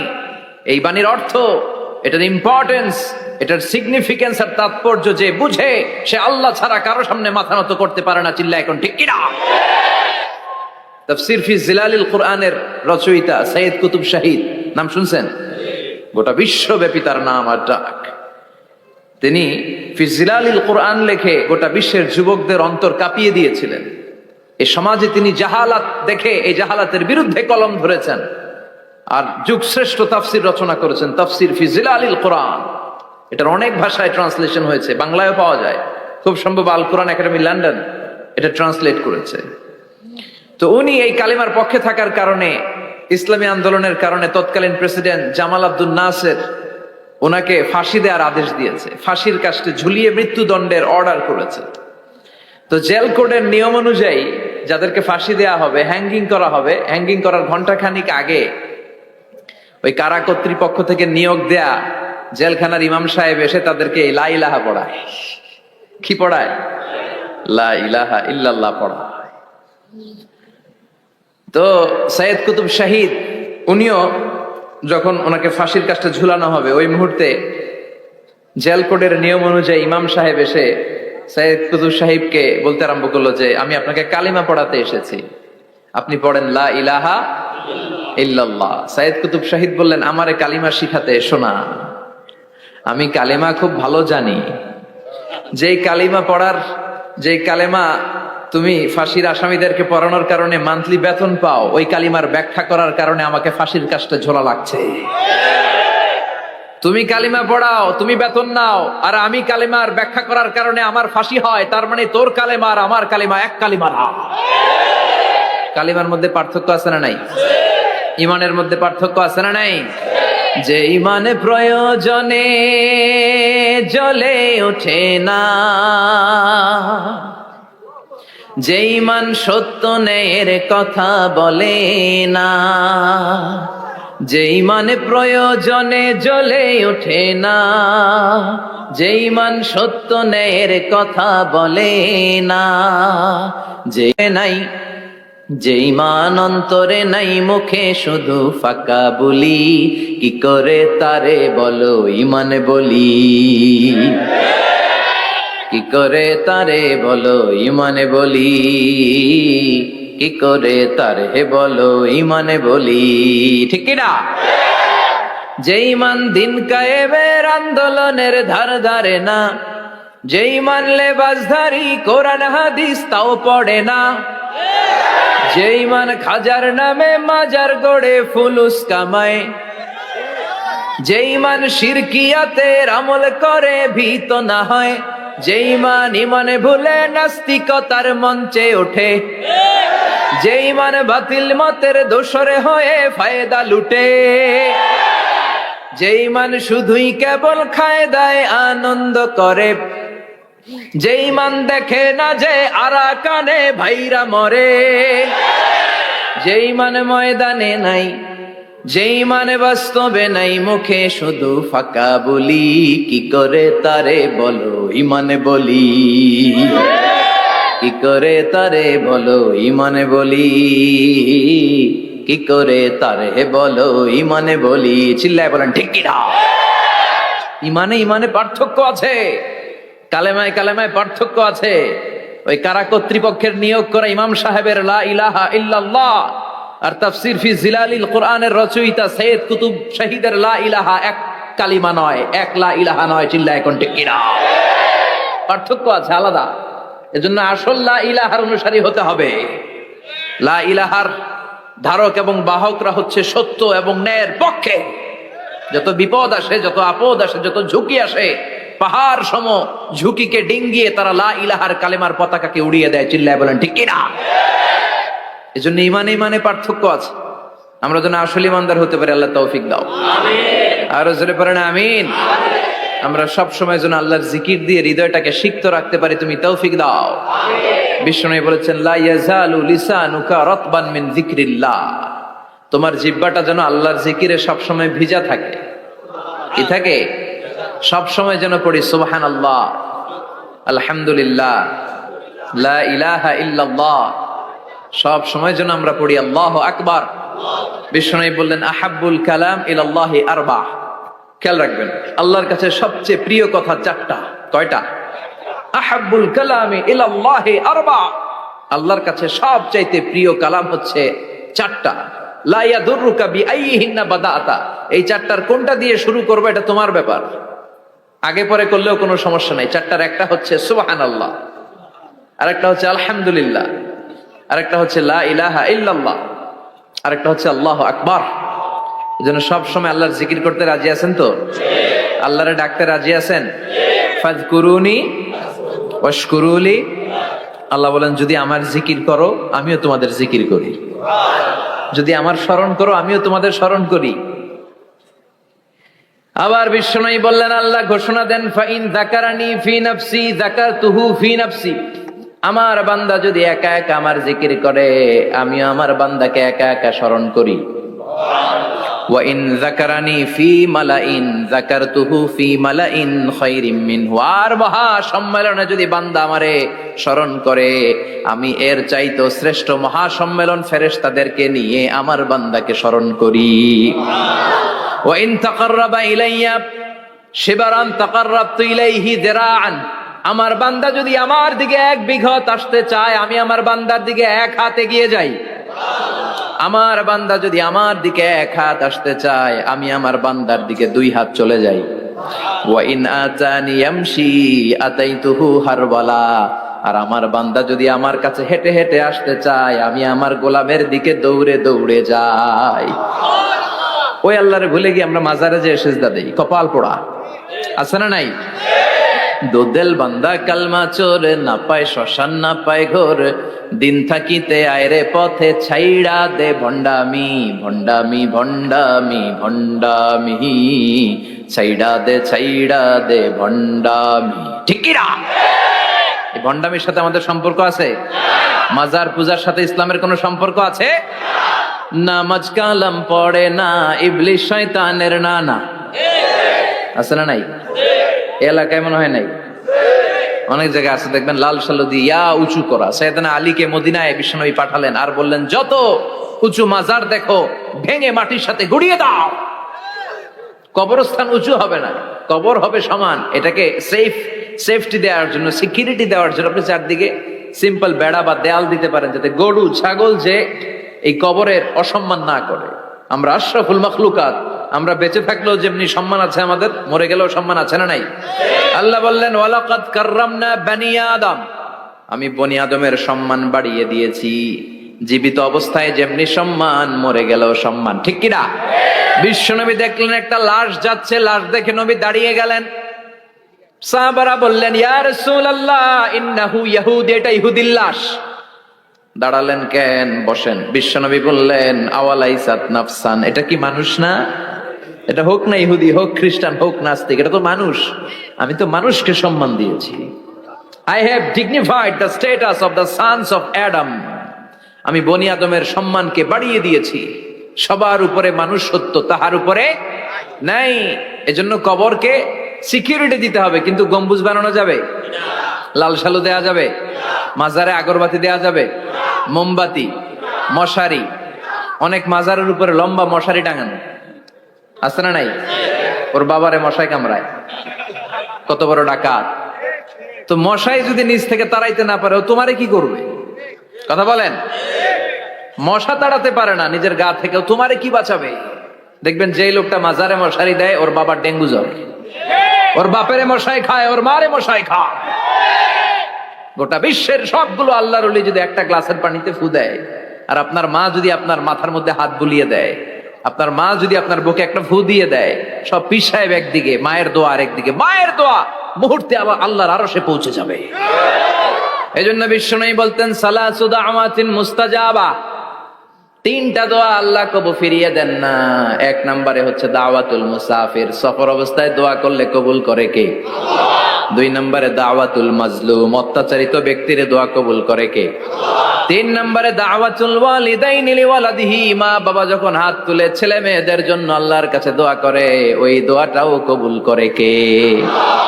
মাজারে মশারি দিবেন? লাল সালু দিবেন? আগরবাতি, মোমবাতি, কোন মানত? মাজারে মানত করা যায় না। ইন্নী নাযারতু লিররহমানি সাওমা, মানত করতে হয় রহমানের নামে। মানত হবে একজনের নামে। চিল্লায় বলেন, তিনি কে? এজন্য মাজারে কিছু দেয়া যাবে না।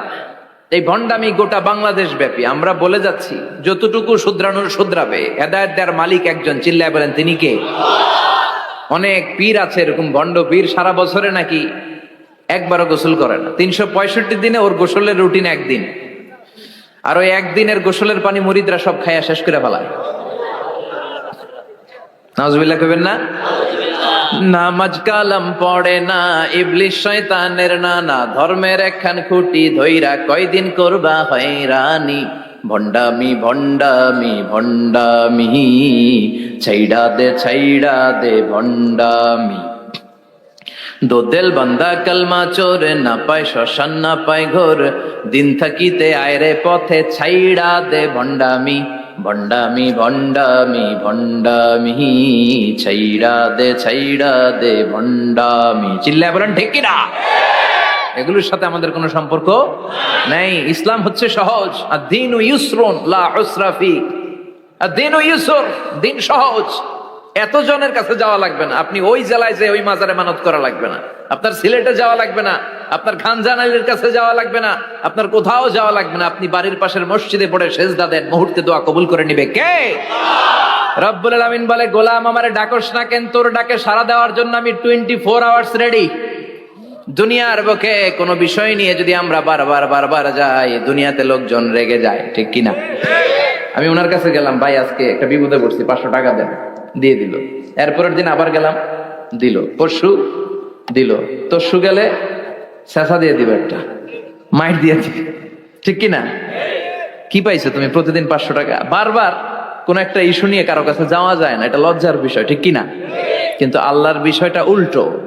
সুনানে তিরমিজির বর্ণনা, ইন্নাহু মান লাম ইয়াসআলিল্লাহ ইয়াগদাব আলাইহি, কোন বান্দা যদি কোনো বিষয় নিয়ে, কোনো ব্যাপার নিয়ে আল্লাহর কাছে বারবার বারবার বারবার না যায়, আল্লাহ তার উপর রেগে যায়। এজন্য আল্লাহর কাছে বারবার বারবার চাওয়ার দরকার আছে না নাই? আপনার মনের জ্বালা যন্ত্রণা পূরণ করে দিতে পারে কে? এটার নাম তাওহীদ। এক আল্লাহ কেন্দ্রিক হওয়া, আল্লাহ সেন্টার্ড। আমাদের সবকিছু হবে আল্লাহ কেন্দ্রিক। বিপদে আপদে যে কোনো পরিস্থিতিতে সবার আগে কার কাছে যাব? এটার নাম তাওহীদ। এটার নাম তাওহীদেরই মুর্শিদ আমার মুহাম্মাদের নাম বলো, মুহাম্মাদের নাম। আল্লাহর নাম জপলে বুঝতে পারি আল্লাহরই কালাম বলো, মুহাম্মাদের নাম। ওই নামেরই রশি ধরে যায় আল্লাহর পথে, ওই নামেরই ভেলায় চড়ে ভাসি নূরের স্রোতে, ওই নামের বাতি জেলে দেখি আরশের মুকাম বলো, মুহাম্মাদের নাম। সবাই পড়েন, তাওহীদেরই মুর্শিদ আমার মুহাম্মাদের নাম বলো, মুহাম্মাদের নাম। আল্লাহর নাম জপলে বুঝতে পারি আল্লাহরই কালাম বলো, মুহাম্মাদের নাম। চিল্লায় পড়েন আমিন। সব সময় বিপদে আপদে কার কাছে যাবেন? আপনার বিপদ দূর করতে পারে কে? আপনারে অসুস্থ থেকে সুস্থ বানায় দিতে পারে কে? মনের জ্বালা যন্ত্রণা মিটাতে পারে কে? আল্লাহ ছাড়া কেউ পারবে? কোন মুফাসসিরে কোরআন আপনারে বাঁচাতে পারবে? কোন আল্লাহর ওলি বাঁচাতে পারবে? এমনকি আল্লাহর কোন পয়গম্বর, কোন নবী আপনার কিচ্ছু করতে পারে? করতে পারে একজন, তিনি কে? কিনা? আল্লাহ বলেছেন, ওয়া কাযালিকা জাআলনাকুম উম্মাতান ওয়াসাতান লিতাকুনু শুহাদা আলান নাস। তোমাদেরকে হতে হবে উম্মাতান ওয়াসাতান, মধ্যমপন্থী উম্মাত, মাঝামাঝি থাকতে হবে। কিন্তু আমরা এদেশে মার্জিনালাইজ করে ফেলি, বুঝতে পেরেছেন? এক প্রান্তে চলে যাই। যারা চরমনায়ের মুরিদ, অন্যদেরকে আর দেখা যাবে না। যারা শর্ষিনার মুরিদ, এরাই সব, অন্যদিকে যাওয়া যাবে না। যারা জামাত ইসলাম, অন্যদিকে আর যাওয়া যাবে না। যারা হেফাজতে ইসলাম, অন্য কারোর মধ্যে আর হক নাই। যারা আহলে হাদিস, এরা তো সব নিয়েই গেছে, সব হক সুন্নাহ এদের কাছে। কারো মুখের কোনো কথা এদের কাছে কোনো দাম নাই। আপনি যত হকের কথা বলেন, এদের দলেই নাকি ঢুকতে হবে। তো আমার এই দেশে সুন্নি ভাইরা গালি দেয় আহলে হাদিস বলে, আবার আহলে হাদিসরা আমার গালি দেয় সুন্নি বলে। বুঝতে পেরেছেন? মাঝামাঝি থাকাটা এই বাংলাদেশে খুব কঠিন, কিন্তু আপনাকে মাঝামাঝি থাকতে হবে। আপনাকে ওয়াসাতিয়ার পদ্ধতিতে আসতে হবে। উম্মাতান ওয়াসাতা, মাঝামাঝি। মাঝামাঝি, ডানেও না বায়েও না, সিরাতুল মুস্তাকিমে ডান বাম নাই, এটা সোজা। এই রাস্তা একবার যদি উঠে যান, এই রাস্তা শেষ হয়ে যাবে জান্নাতুল ফেরদাউসের ভিতরে। চিল্লায় বলেন ঠিক কিনা? এই জন্য আমরা যেন মিডল পাথ ধরি, আমরা যেন কট্টর না হই, আমরা যেন মাঝামাঝি হই। আপনি তাবলিগ করতে পারেন, করেন, খুব ভালো। তাবলিগের ভাইদের একটা ভালো গুণ হচ্ছে নিজের খেয়ে নিজের পরে ইসলামের দাওয়াত দেয়, ঠিক কিনা?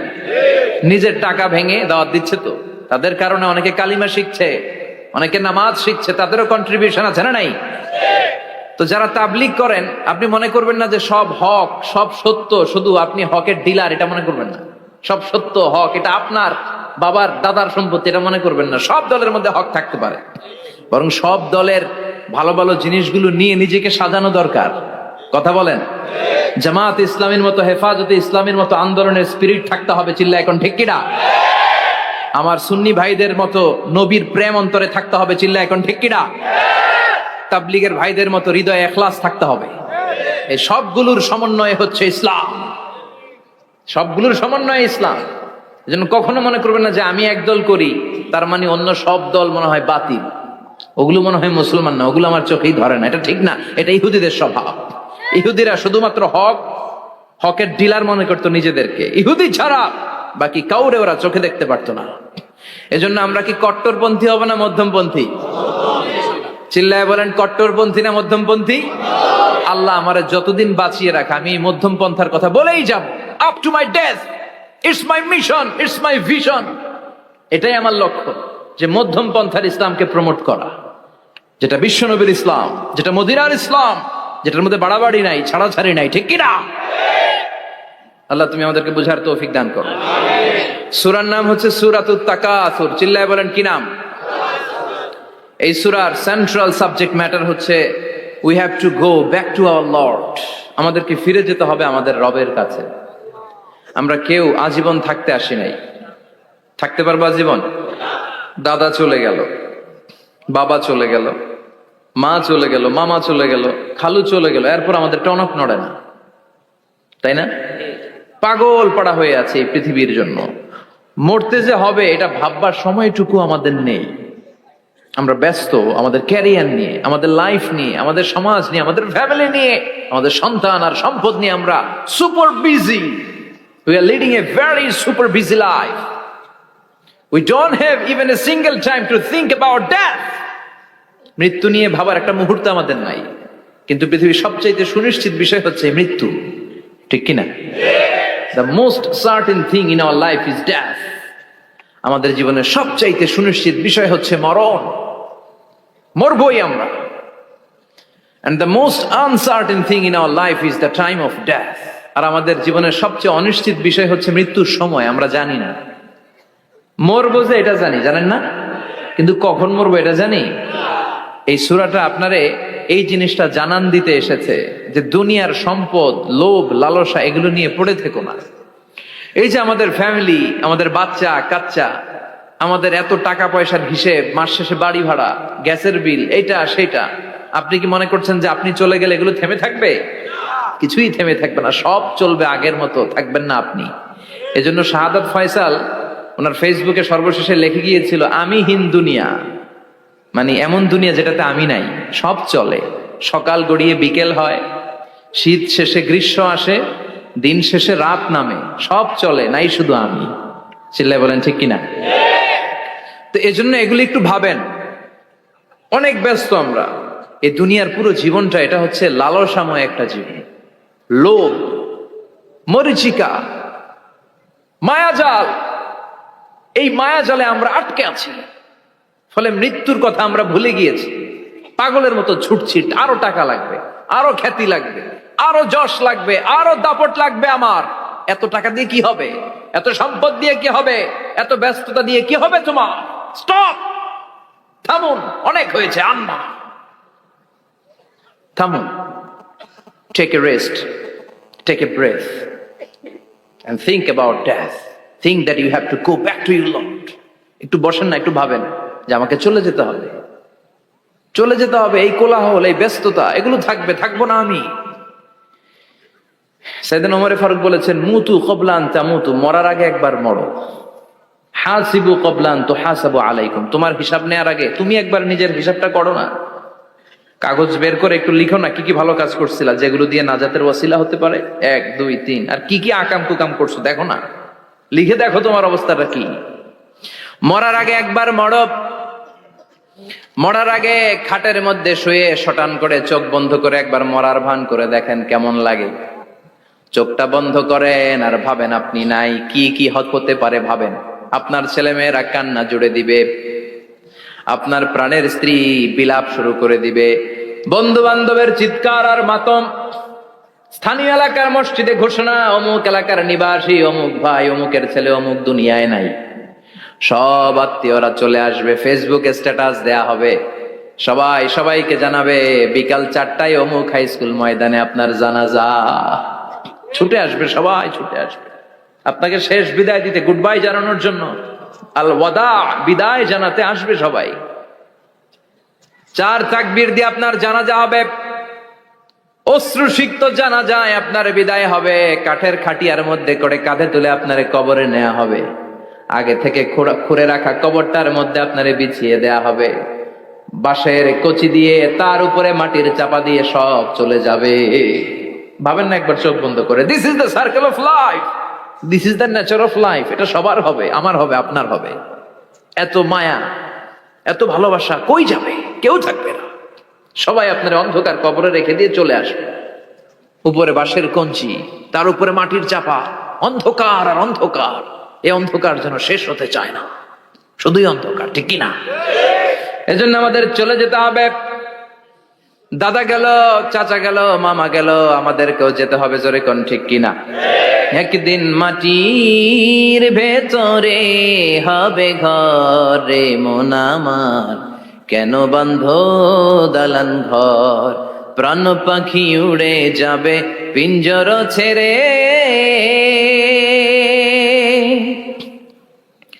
ধরা ধামে সবই রবে, তুমি যাবে চলে, বন্ধু বান্ধব যত, মাতা পিতা দ্বারা সুত, সবই হবে তোমার পরে মন আমার, কেন বান্ধ দালান ঘর, একদিন মাটির ভেতরে হবে ঘর রে মন আমার, কেন বান্ধ দালান ঘর, ঠিক কিনা? সব পরে থাকবে, চলে যেতে হবে আমাদেরকে। এজন্য আখিরাতের কথা যেন আমাদের স্মরণ হয়। বিশ্বনবী বলতেন, নাহাই তুকুমান জিয়ারাতিল কবুর, আমি তোমাদেরকে কবর জিয়ারত করতে আগে নিষেধ করতাম, কিন্তু এখন নিষেধাজ্ঞা প্রত্যাহার করে নিলাম। এখন সব সময় তোমরা কবরের সামনে যাবা আর জিয়ারত করবা। কবরস্থানে জানতো বড়ুয়া কৃষ্ণপুরের এই গ্রামের কবরস্থান আছে? কোন দিকে? পূর্ব দিকে আছে, গোখরার জলের ওদিকে। যান আপনারা, একটু যাবেন, একটু গেলে আখিরাতের কথাটা স্মরণ হবে। ওখানে ছোট শিশুরা শুয়ে আছে, কিশোর যুবকরা আছে, আপনার মতো তাগড়া যুবক, মুরব্বীরা আছে। এরা এই এলাকায় থাকতো, এরা আকাশ থেকে নেমে আসে না, এই এলাকার সন্তান, আজ নাই। একটা সার্টেন পিরিয়ড শেষে আপনিও থাকবেন না। This is the nature of life, this is the circle of life. ছোট্ট শিশু হয়ে এসেছিলেন, শৈশব, কৈশোর, যৌবন, প্রৌঢ়ত্ব। আগে ছিলেন সিঙ্গেল, বিয়ে করে হয়ে গেলেন ডবল। এরপরে আল্লাহ আপনাকে একটা মেয়ে দিল, এরপরে মেয়েকে বিয়ে দিয়ে শ্বশুর হলেন, এরপরে ওই মেয়ের ঘরে সন্তান হতে নানা হলেন। আর কতদিন? অনেক দিন হলো তো, অনেক লম্বা সময় পেয়েছেন আপনি। Think about that. এবার যাওয়ার কথা ভাবেন, আখিরাতের সামানের কথা ভাবেন, ফিরে যেতে হবে। কি শক্তিশালী যুবক, বার্ধক্য চলে আসলে লাঠি ছাড়া চলতে পারে না। কুচকুচে কালো দাড়ি সাদা হয়ে যায়, দাড়ির শুভ্রতা, বয়সের ভার, রং ধরা যৌবন জং ধরে শেষ, ঠিক কিনা? This is the circle of life. যুবক ভাইরা, এটাই জীবন, চলে যেতে হবে, কেউ থাকতে পারবে না, ঠিক কিনা?